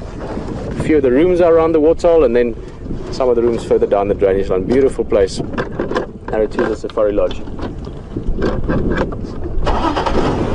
For a moment I thought it happened to me before. You know, you do this thing and you go and you go, whoa, there's a lion behind us, but not yet. Maybe if we sit here a bit longer.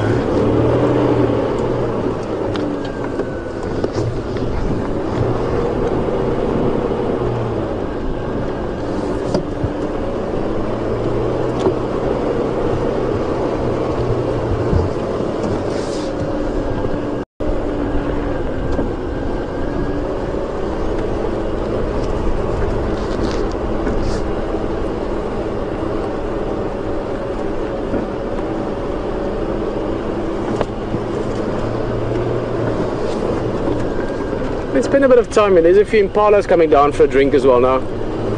As I said, the afternoon has changed now. In the last literally 15 minutes, you could feel the temperature drop a little bit, just cool down.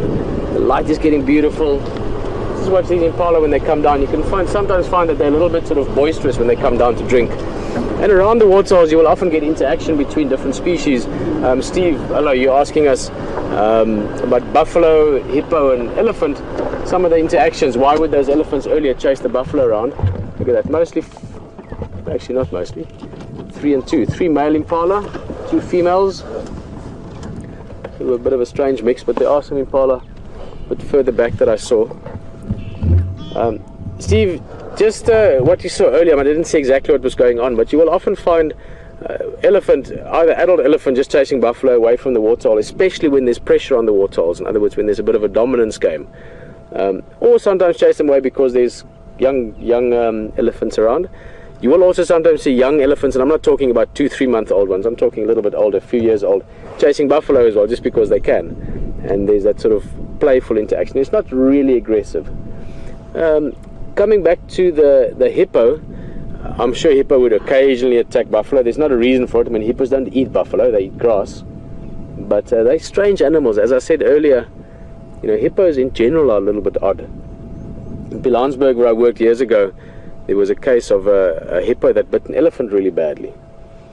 So that kind of thing can happen as well. There's been many...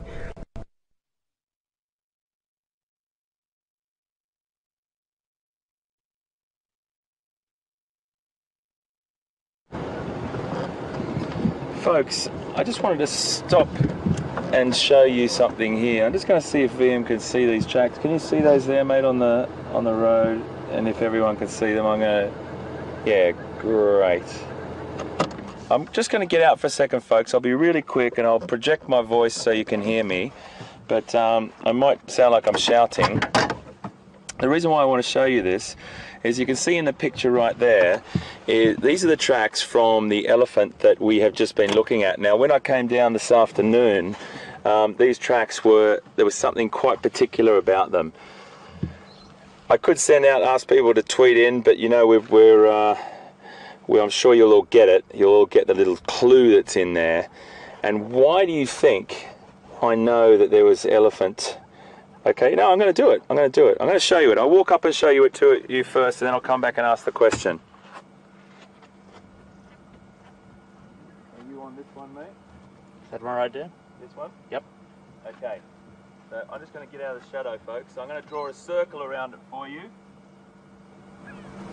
Okay, that's what we're looking at. And in there.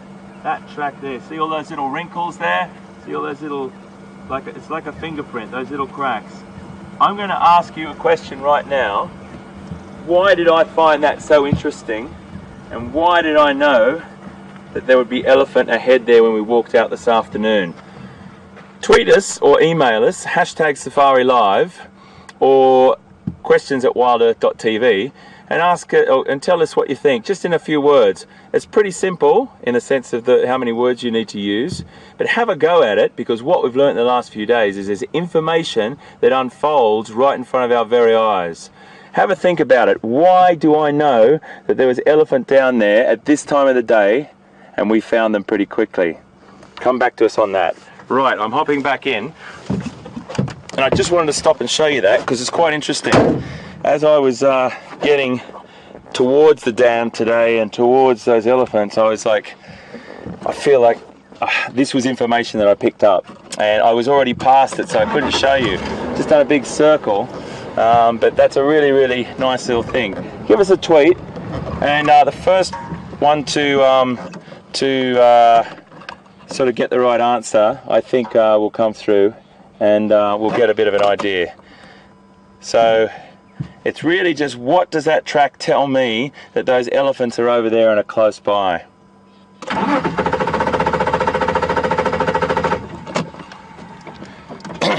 You might have a little bit more time to think about it than I thought you might have. Just going to give the old girl a little bit of time. I'm glad that didn't happen before when we were with the ellies. So that track over there is a really important track. Now, I'm going to go back to something else as well, ever so quickly. There was a lovely question from Joe in Wales before about if an elephant came up to me and touched me on the arm. Joe, the other thing that I want to just one more thing to add to that. It's our responsibility out here in the wild, in any nature reserve. We're not here to try and... There is an invisible gap, an invisible sort of barrier here that we need to keep. On a health and safety level, we need to keep that. We need to keep this respect thing between the animals, that they know that they can't come up and touch us easily, because if that was promoted, you start to have problems. So the whole thing is, it's not a fear thing. They were comfortable. There's distances that we're comfortable in. We would never promote that touching. What happened over there with our bull bar was just a matter of them dictating the moves, and the situation arose. It was completely fine. But I would never ever promote like touching animals. We have to make sure that there's that invisible barrier, that we know that that'll keep the animals safe and that'll keep us safe. So I just wanted to let you know that, Joe, as well. Now, here we go again. Let's try again. Right, a question from Kathy in Memphis. The baby ellie tusks, you're asking a question, Kathy, from Memphis. Memphis, wow, what a fantastic place. Kathy, welcome. And when do those little tusks come through? At about a year they get their milk tusks, and then they start to fall out, and then they get some other tusks. It's a really hard thing to judge. Sometimes they differ a little bit by months, but generally speaking, around 9 months to a year, they get those little milk tusks. They fall out, and then they start to grow their next tusks. Remembering that at the back of the molars, or the grinding plates that the elephant use, they get six sets of those, 2 on the top and 2 on the bottom. They get 6 sets of those through their life, and they move forward, and they use them up, and then the next set comes through, and it goes through. And you can normally tell how old an elephant is by their teeth, if you ever find a skull. Right. I think I need to give the magic porcupine quill a rub. Hey!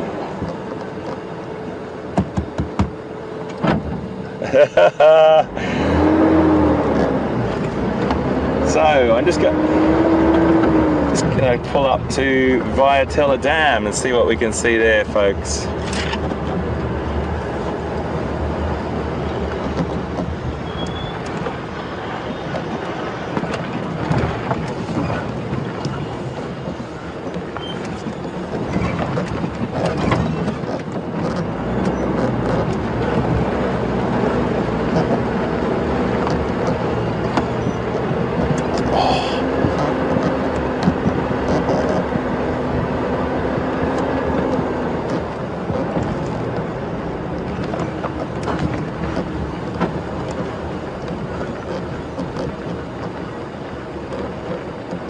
Wow, wow, wow.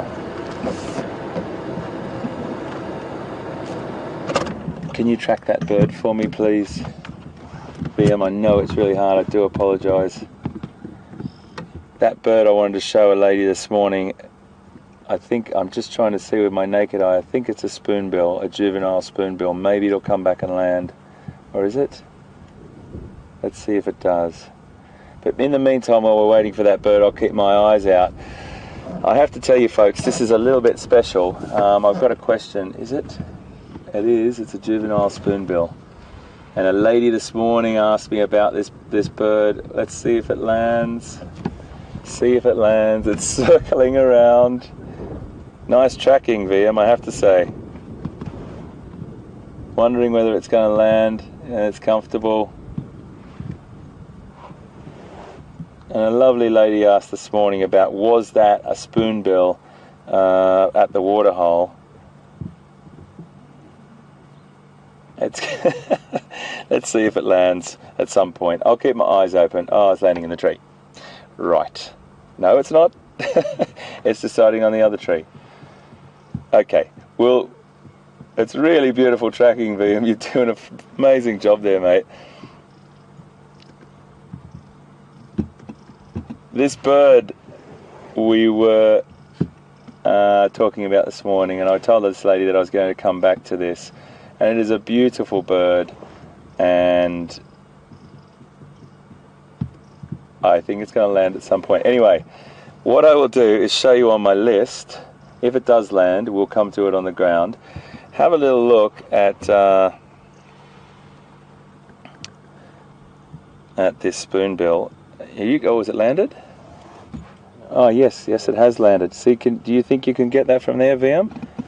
And I'll have a quick look for you.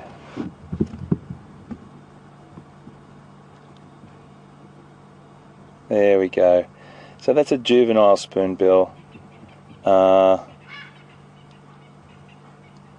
Juvenile African spoonbill. I've got just a picture here which is a little bit closer for you, and Wium will just pan around now and show you this.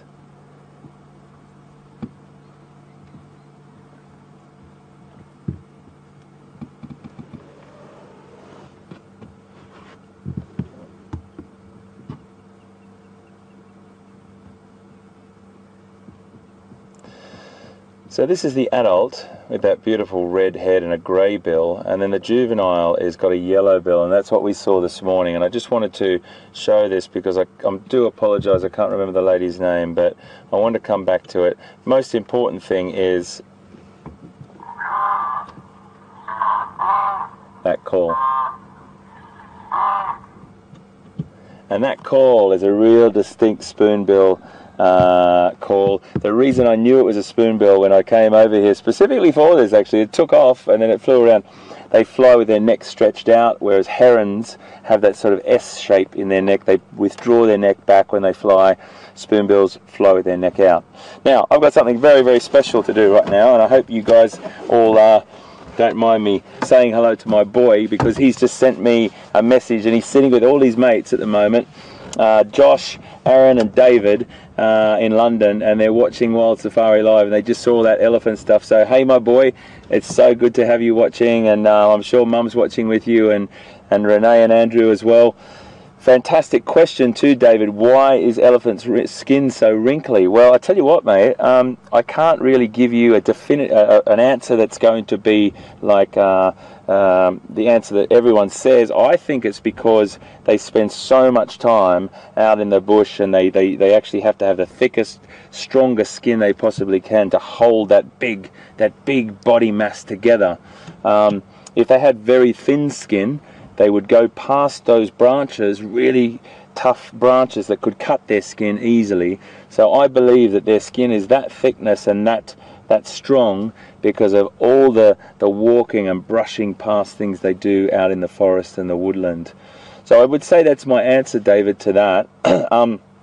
David, the skin also is very delicate. Even though it looks really rough, it's very delicate, and they look after their skin a lot. They go in the water, they roll in mud, and they put lots and lots of dust and things on themselves as well to protect themselves from things like ticks and parasites. You know what parasites are? They're those really nasty little insects to animals that get in and drink their blood a bit. But you know what? They have a place in nature as well. So I would say that's the answer to that, mate. But wow, how fantastic to have you guys watching, and how incredible is this? Wild Safari live from Africa, and you guys in London. Well, miss you guys hugely. Right, I think we should move on. We should move on, and we should go and move to another water point.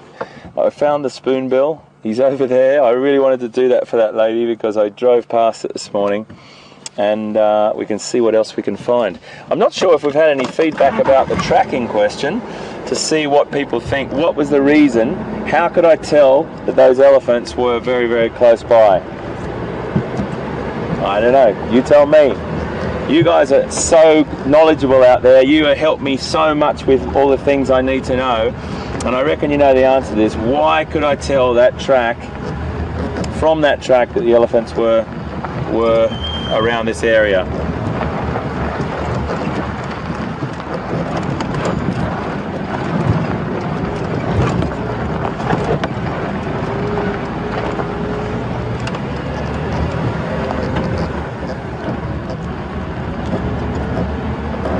Lisa, hello, welcome to Wild Safari Live. You just asked a question, and your question is an interesting one about, can elephants hear through their feet? They definitely pick up vibrations, that's for sure. They're incredibly intuitive. You might find this hard to believe, but their first sense of communication is actually sight. To communicate with each other, that is, they will use sight first, and smell and sound very, very close by. Body posture and all that sort of thing is very, very important.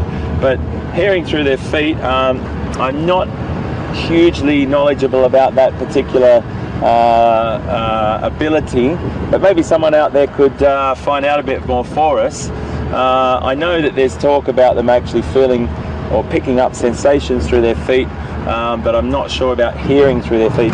I think what you mean is, like, can they pick up information about what's going on, if there's some danger approaching or something like that. So maybe someone out there could help me along with that. Their sense of hearing is pretty good. I have to say, very good actually. Their sense of sight's not fantastic, so you can be very, very close to elephants if you're walking in the bush, but Steph would be able to tell you loads more about this on the walk. Steph and Scotty will be able to elaborate on that. But really good question, so maybe someone else could help us out with that a little bit as well. I just saw a little warthog run up here.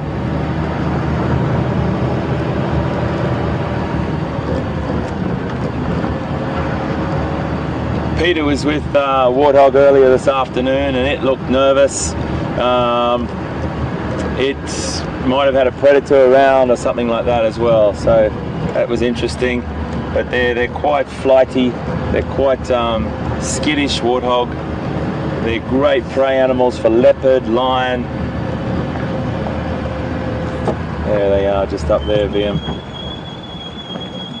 I've got a couple of nice little animals around here. I'll just stop. We might be able to just see through the bush there. It's a very, very long shot, but we might see them walking off. Can you see them through there, mate?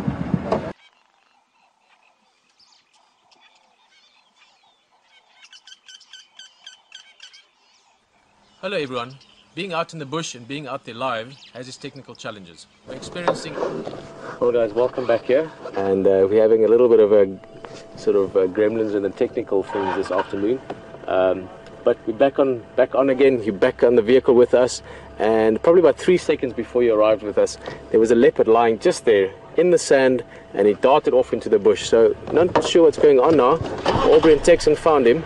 So yeah, the action's back on. We're very, very happy that we could get you back on the vehicle. All the guys are doing everything they can to sort those little problems out. But we have a leopard. Beautiful afternoon, sun has set, all is magic. What more can you want than that? Stunning.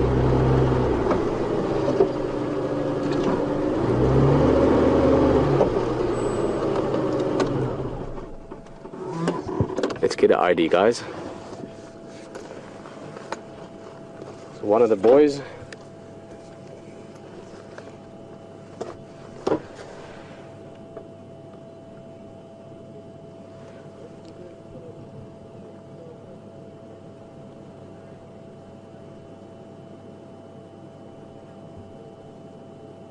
That's what I love about coming back here, having been gone for a while, is I have to remember them again. Yeah, this looks like quarantine to me as well. But let's get some feedback from you guys that know these leopards. I know Nikki thinks this is quarantine, and I know there's some of you that know these leopards well. You know the leopards by their spots. He's busy hunting as well. What's he going on? Oh, he's gone somewhere that is impossible for any vehicle to go, except maybe this one.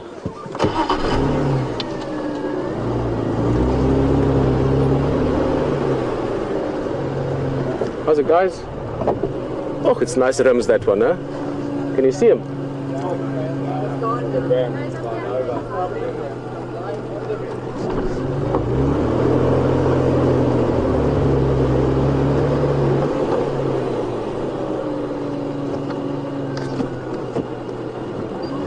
Okay, guys, as I said, we might be able to do it with this little guy.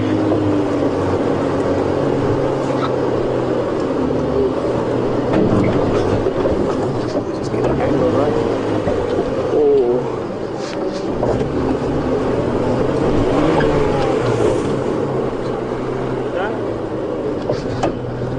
Maybe not. These leopards a little bit closer. I don't want to make too much noise here.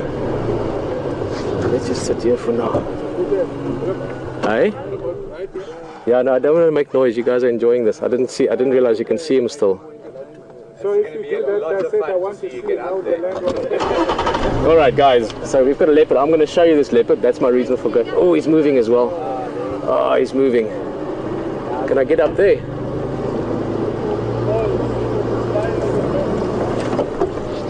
Alright, got two game drive vehicles here. It's all a matter of just getting the angle right.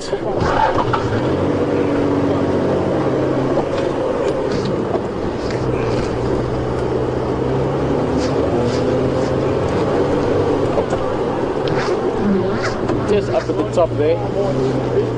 Hey?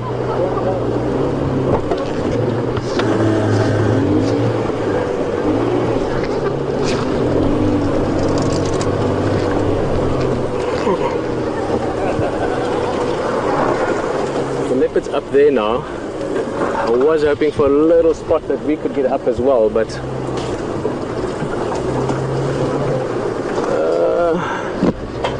don't think so. You see, sometimes you can take these animal paths. You see, there's a little animal path there, but this one is just too narrow.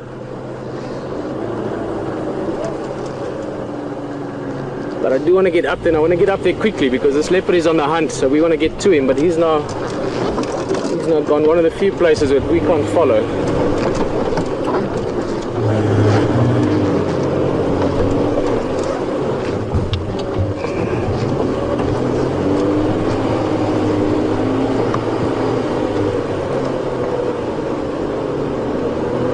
Great vehicles. There's the game drive vehicle. That's Texan. Almost, but I don't know. We're not going to get up there. Aubrey and them also trying to find a way around. He's just up on top here.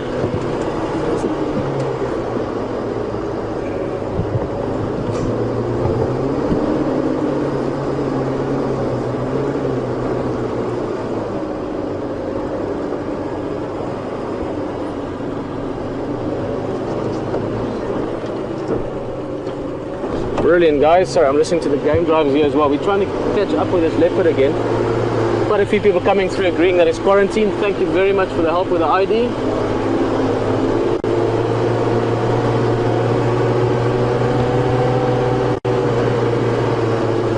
Okay.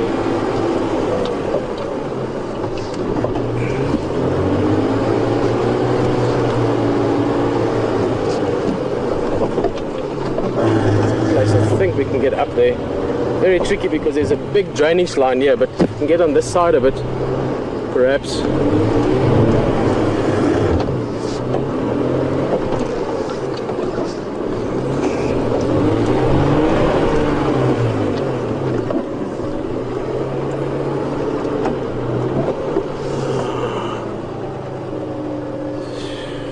Oh, we can get up there though, that's the trick here.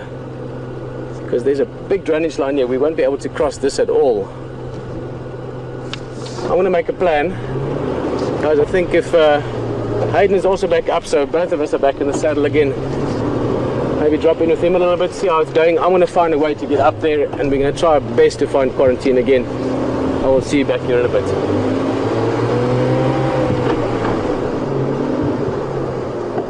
I need to go back actually.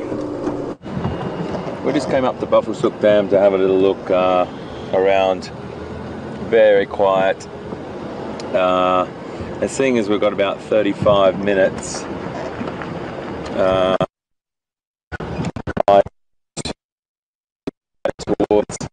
towards make our way over towards the hyena dens actually, and see if we can see anything there, because I'm really keen to see them.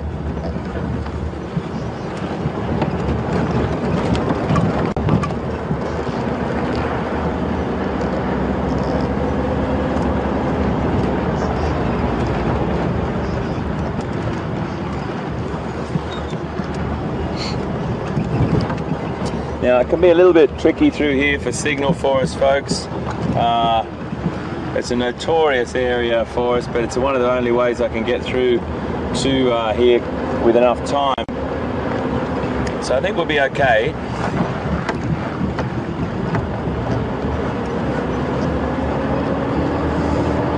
But we'll see how we go. What a fantastic day it's been.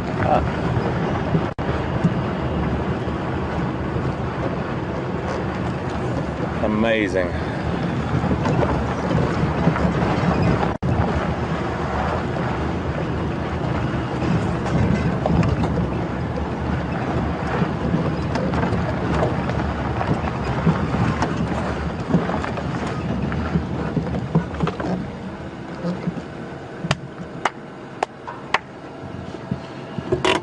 Susan in Perth and Chris on Twitter.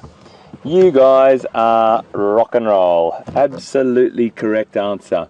You are telling me that the reason why I knew those elephant were close by was not only that our zoomies and lots of people on Twitter told me before that, but we actually got that message after we saw the tracks. So I'd say that I'm completely honest with you there. The track was on top of the tyre tracks from us coming through there earlier this morning. And we know that there hasn't been a lot of traffic on this area of Djuma.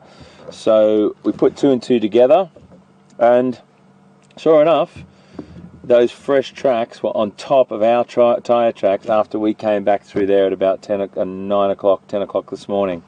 So absolutely fantastic answer, and good on you guys, and I'm sure lots of other people out there knew the answer to that as well. That's exactly what it was. So you start to build this picture in your head, and I was starting to get quite excited because I love going up onto that little embankment, and bang, you see elephants there. Excuse me, elephants up on the dam. But they'd gone through the dam, and we decided to go up around. We didn't see any tracks coming across the road on the dam wall, so I went around the corner, and sure enough, that's where we first came across them when we talked to you this afternoon. So cracking work, guys. That's brilliant stuff. It's what we call simple tracking, but it's still tracking nonetheless. Fantastic, really good stuff. And that's what we do in vehicles all the time. You know, you're looking out the side of your vehicle, looking for tracks coming across. Absolutely brilliant stuff, guys. Thanks for participating, everyone. That was really good fun.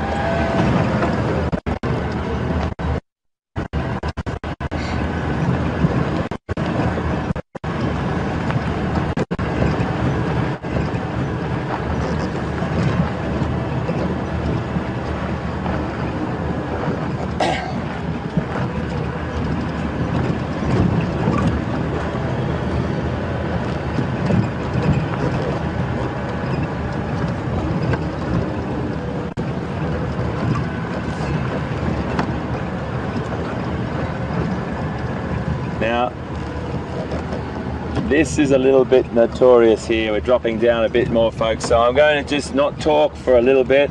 Might be good for a bit of a break anyway.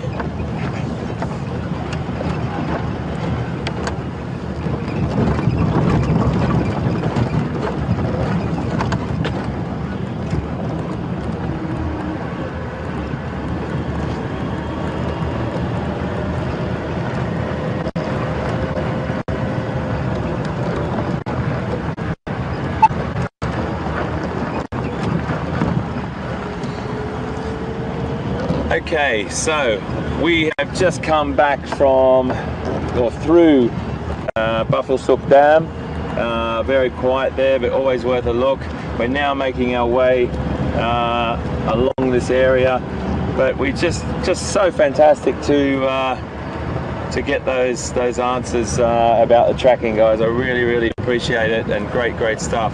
We've come all the way down. We had a couple of little dropouts there, back further, sorted all that out, come along, looked at the spoonbill, which is great as well. I really wanted to do that for that lady this morning, or it could have been yesterday morning. It all goes into a blur after a while, what happens when, and this incredible experience on Wild Safari Live.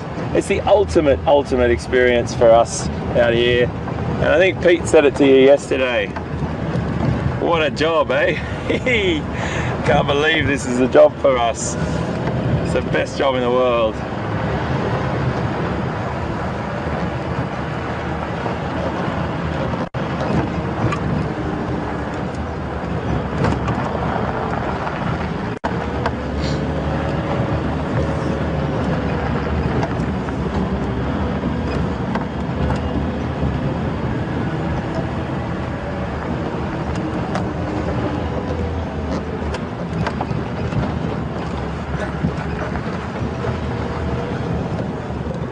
Got a lovely question, Andre.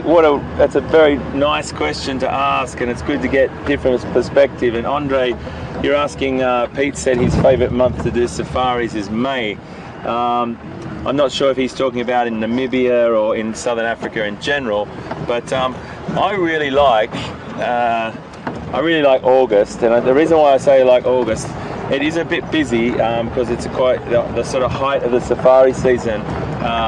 Because of the lots of different contributing factors for that, but I like, if I pull all that away, the reason why I like it is there's something about the bush in winter as well for me. I love places when they're in their dormancy, and then to see them in the summer is fantastic. But I also love this sort of how animals cope in the drier times, seeing the interactions between animals at water holes that have to spend more time close to each other.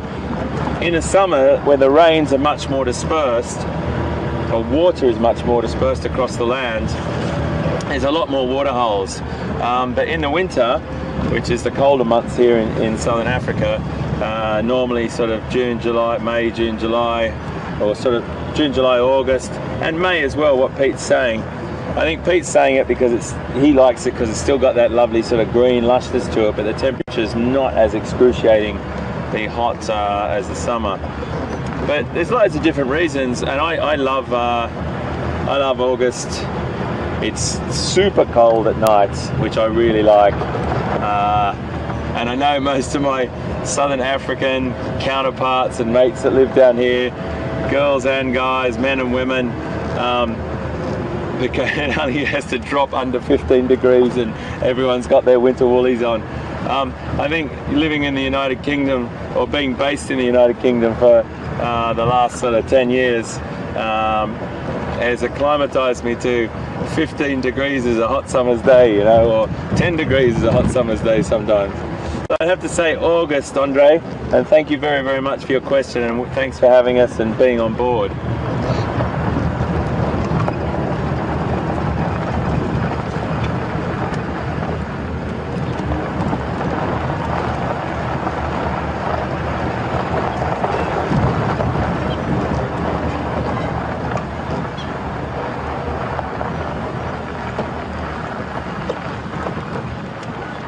Wow. Justin, you are another person that is just fantastic today. Gee, so many people out there that have been wonderful in helping with this wonderful journey. Justin has just researched for us, and thanks, mate. Huge thank you to you. That scientists have found out just recently, by the sounds of things, that when elephants hear a predator, and they let out that incredible vocalization that sounds like all your wildest animals rolled into one. If you add a bear and a tiger and a lion and everything else all together and put it in one sort of pot, That's what an elephant sounds like. It is absolutely incredible, and you feel your body shake when an elephant vocalizes in an alarm call. So what the scientists have found, Justin's saying, is that the other elephant can hear in the distance that call, or that sort of subsonic rumble and massive alarm call through their feet. Absolutely brilliant stuff, Justin. Thank you. You taught me something today. I wasn't sure about it. I've heard sort of rumblings of it, but I didn't really know how that happened. Thanks so much, mate. Okay, we're going to cross to Pete. We're going to drive on. It's a little bit dodgy down here for signal. We're going to drive across to Pete, and I will see. Oh, sorry. I'll see you soon. Well, welcome back this side. Glad that HT is rolling again as well. There's a leopard somewhere just here, we know that. But I actually took a very quick little just walk up the one bank, because to get a car up there was difficult. And I had a look in there, and the top area where that leopard last was seen going into is very, very thick. To get a car up there is difficult, and to move around would also be very difficult. So much so that we wouldn't be able to keep up with him. And then there's a big donga, one of those deep sort of ditches that he might have crossed. So he's gone one of two directions really. Either he's continued in the direction that he was moving earlier when Aubrey and them found him, and that's what I'm hoping he's doing. That's what leopards often do. I mean, they sort of stick to a certain direction unless something distracts, something that he could be hunting or something. He certainly looked like he was in a hunting mood, but I didn't see anything up there as well. I didn't see any prey species. Excuse me. So for now I'm just hoping it is going to continue along, maybe either up top the bank or down here. This is where we last saw him, well, just up ahead here. So basically I'm just going to turn around up front and then go back again, and then there is a little road that cuts towards the east, and see if we don't get his tracks crossing, or maybe find him. But he's moving, and a little bit of luck we can find him again. This is where he went up. Beautiful big tambuti trees, little sort of clearing behind, but very, very small clearing, and then it's thick bush again.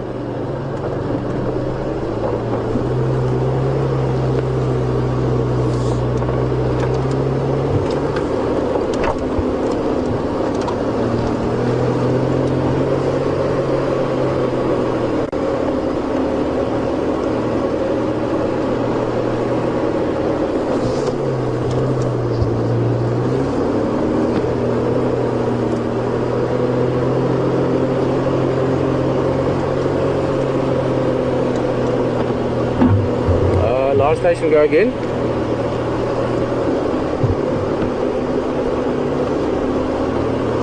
For Ingwe van Billy Makulus Latin, I'm trying to booga again, maybe Spaghetti Junction Battery Road, but Luto at the moment. Shop, shop. Guys, that's one of the game drives there from one of the private lodges. Just asking if I know where that leopard's gone. I just told him. I know where he's gone, but I don't know where he is. But we're going to keep trying looking for him. Perhaps the other vehicle will come help as well. Let's see again.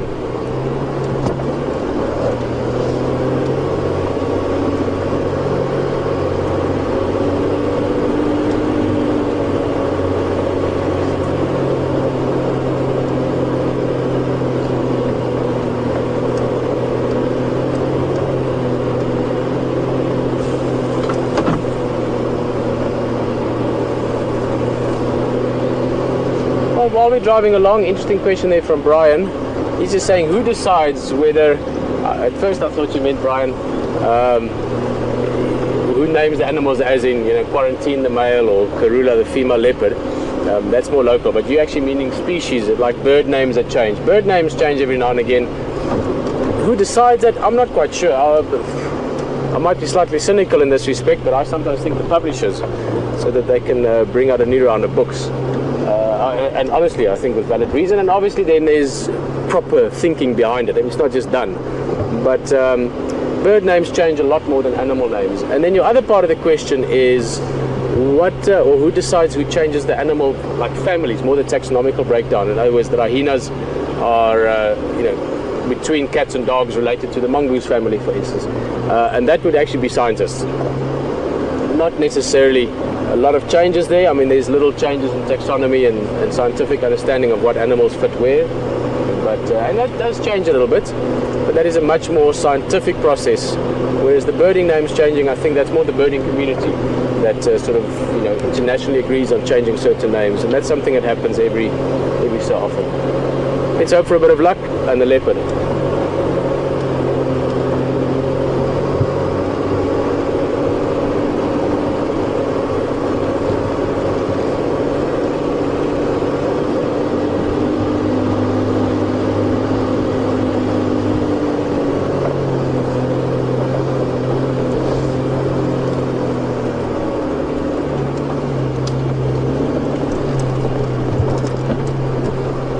Okay, fingers crossed. As I was saying a couple of minutes ago, this leopard had gone up that bank, up into an area that we couldn't really have followed him with the car, and certainly if we did find him up there, we wouldn't be able to keep up.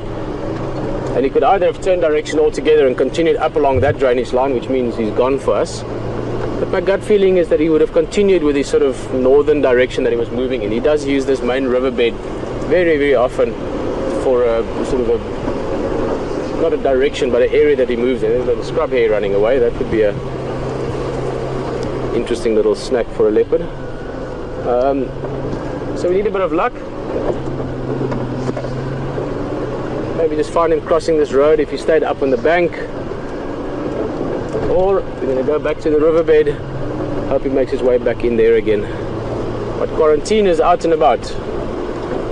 Give it one more try, and if we don't find him, got about 20 minutes left of the game drive. I'm just wondering, I might be quite tempted to actually take a quick drive over Treehouse Dam. I've got a very strong suspicion that we could find Kunyuma there. The brother to the male we saw briefly for quarantine, the Q, as the name is as well. Sorry guys, I'm a bit distracted. I'm trying to think leopard here while talking in the second language. So if I trip over my tongue a little bit, do excuse me. Okay, let's think leopard.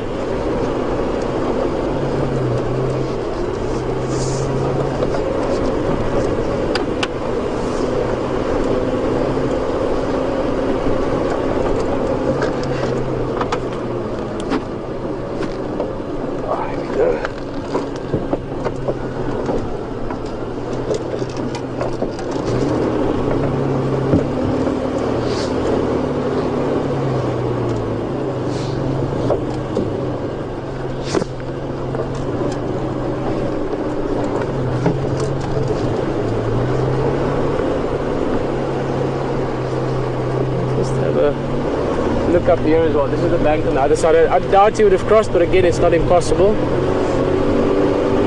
See, leopard this time of night, any predator really, if we were following lions now as well, but lions have got a much more sort of direct approach to how they move. Leopards are very opportunistic, so you have to try and put yourself in his shoes. He was in quite a playful, active mood. Look at that beautiful skyline there. Sun has set already, but we've got that red and orange sky. So you've got to put yourself in the paws of the leopard. What's he doing now? He was in quite a playful, active sort of hunting mood. He's nice and cool now. This is the best light for hunting. This is actually even better than darkness for the leopard to hunt in. So that's what you're trying to imagine, is where could he have gone? And then with that, you know, you can apply all the knowledge, and then you need a little bit of luck and you can find him. I haven't seen tracks though as well. I've been checking the road quite a bit for tracks. So I think we might have a better sort of possibility of finding a leopard by following up on Kunyuma, which was my plan at the beginning of the drive, to be around Treehouse Dam for sunset. So I'm going to head over there. We do know that Q is in the riverbed. We do know that he's heading north.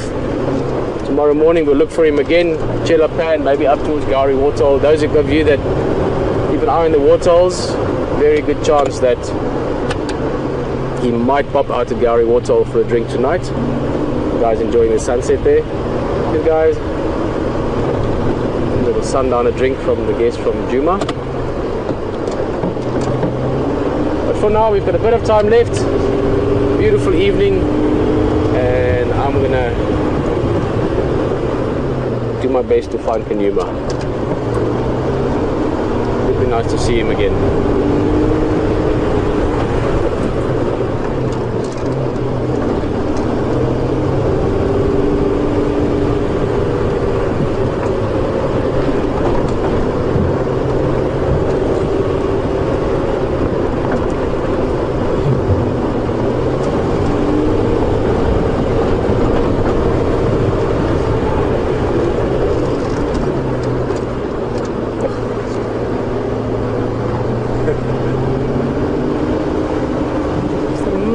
amazing colours. I'm just, you literally feel like you can touch that. This orange glow in the western horizon. But there's something else out and about. You're going to jump over to HT and see what he's got. And I'm going to get to Treehouse Dam before end of drive to see what's there. See you just now.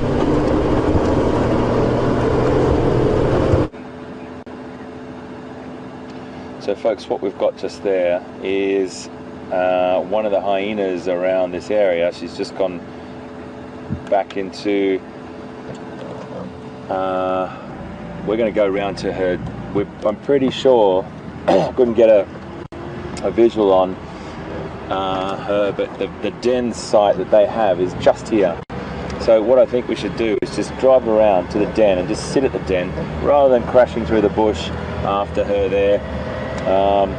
Let's just go around, see if we meet up with her at that, excuse me please, at that den site. It's an amazing, absolutely amazing sunset today, as always in Africa. We get amazing sunsets pretty much every day. Please excuse me clearing my throat, I've gone a bit hoarse after today. Need a little drink of water very shortly. So just go in here nice and gentle. That individual was just on a very slow walk, and I think she was coming up to here, or he, didn't even see. And it's very, very hard to tell the difference between a male and a female sometimes, particularly when they're younger. So you keep your eyes open for me too, folks. There she is, right in front of the road. Right in around the corner to the right. Okay, yep. Walking up to the den. Excellent. Let's just see if it's the same. Yeah. Yeah. No, because we're just going to get to here now and put some lights, gentle lights on, and the light will be enough for us to see. There's a really nice, just bit of behaviour going on here. Look at that. So there's a what a way to finish. Listen to this. Absolutely. Absolutely. Just get a bit of wash light in here, and and here comes the puppies. Here comes some puppies now. Here come the little ones. Wow, what? Hello. Incredible.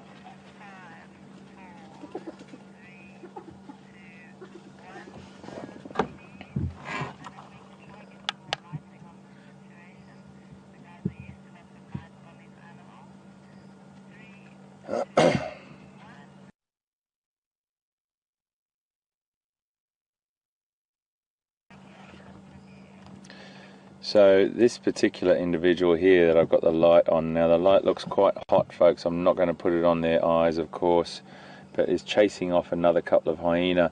And what happened was you saw those little ones scoot off back into the den, and the reason for that is there was a couple of other, I don't know if it was, I think it was hyena. Do you think it was, Liam?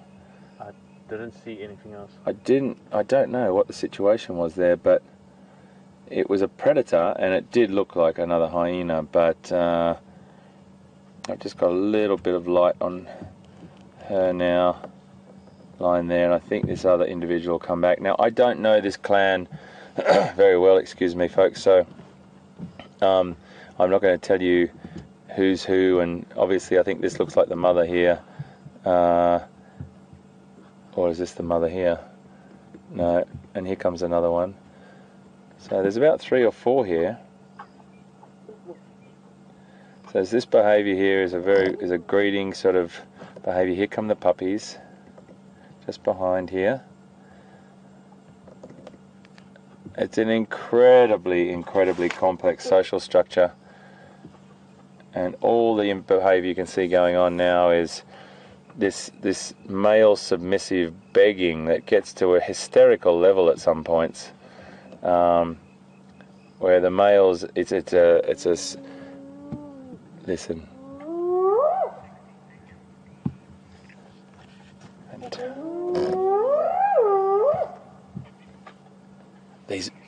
These vocalizations are absolutely fantastic. We arrived at exactly the right time.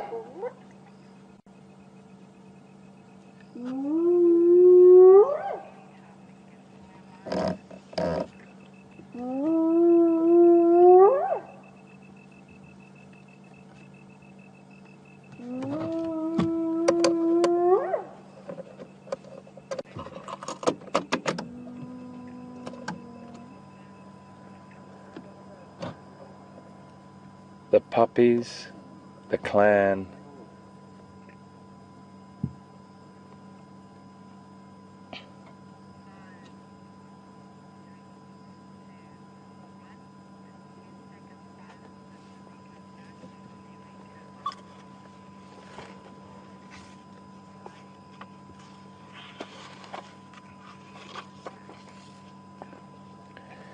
wow, we have an amazing situation here, folks. We just arrived at this hyena den at the right time. We saw an individual coming up the road, then cut off to come up to the den. And then the mum was lying up here with the pups.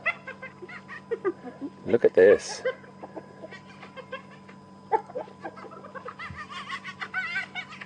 Look how incredibly boisterous that puppy is. Now that puppy, or cub, sorry, that cub is pushing that other individual away and is standing up to that other individual. Sorry, I've been saying puppies. I mean, should have been saying cubs. And what's happening is, I don't know whether this is. He's just protecting his mum, and the offspring of the alpha female are the leaders of. They can call the shots. Goodness me.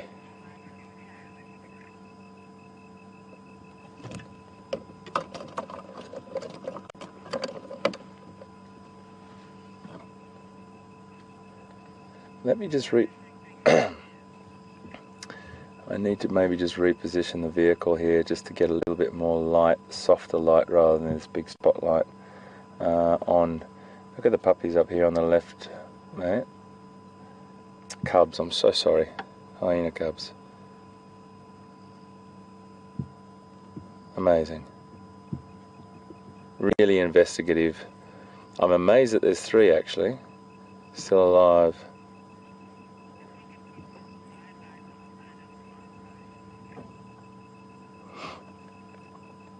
I'm being very, very gentle with the lighting here, folks. I want you to know the full spot is not right on the animals. It's just the edge of the spot, and really important that I just do this respectfully to the animals. It's such a complex situation what's going on, and as I said, I don't know who's who in this clan, but I can see that the cubs are really, really in great condition. This is Mama.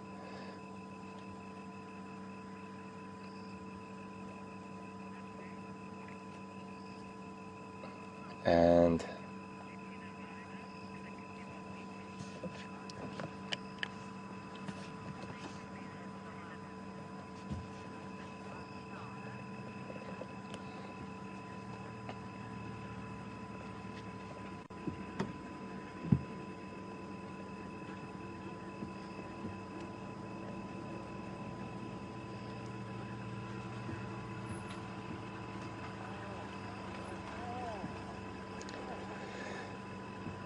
it's really hard to tell.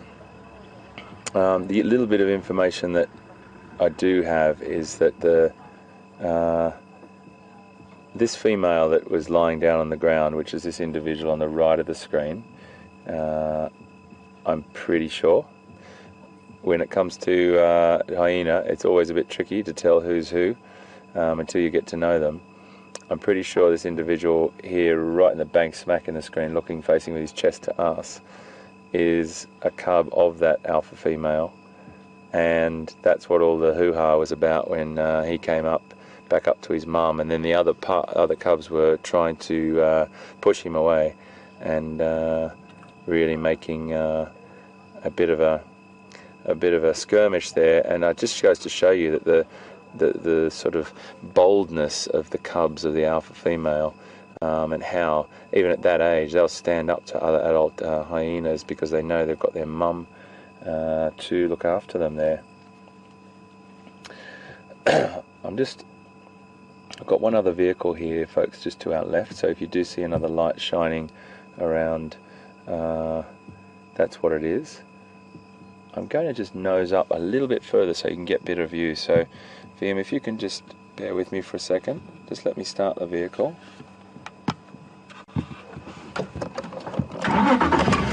Sorry matey, it's okay. I'm just going to move up ever so slowly. That's all I want to do is about there. That's okay, my girl. That's okay, my girl. So I just put these lights back on. Oh, sorry, darling. That's a bit wild on you. Now, the folks, the light looks a lot, I promise you, a lot harsher than it actually is. It's quite soft lighting. Excuse me, please.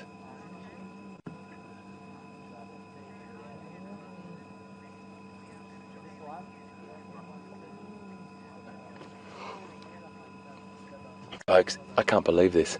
This is happening right in front of us here. I can hear lion. I can hear lion just only about a couple of 100 meters away.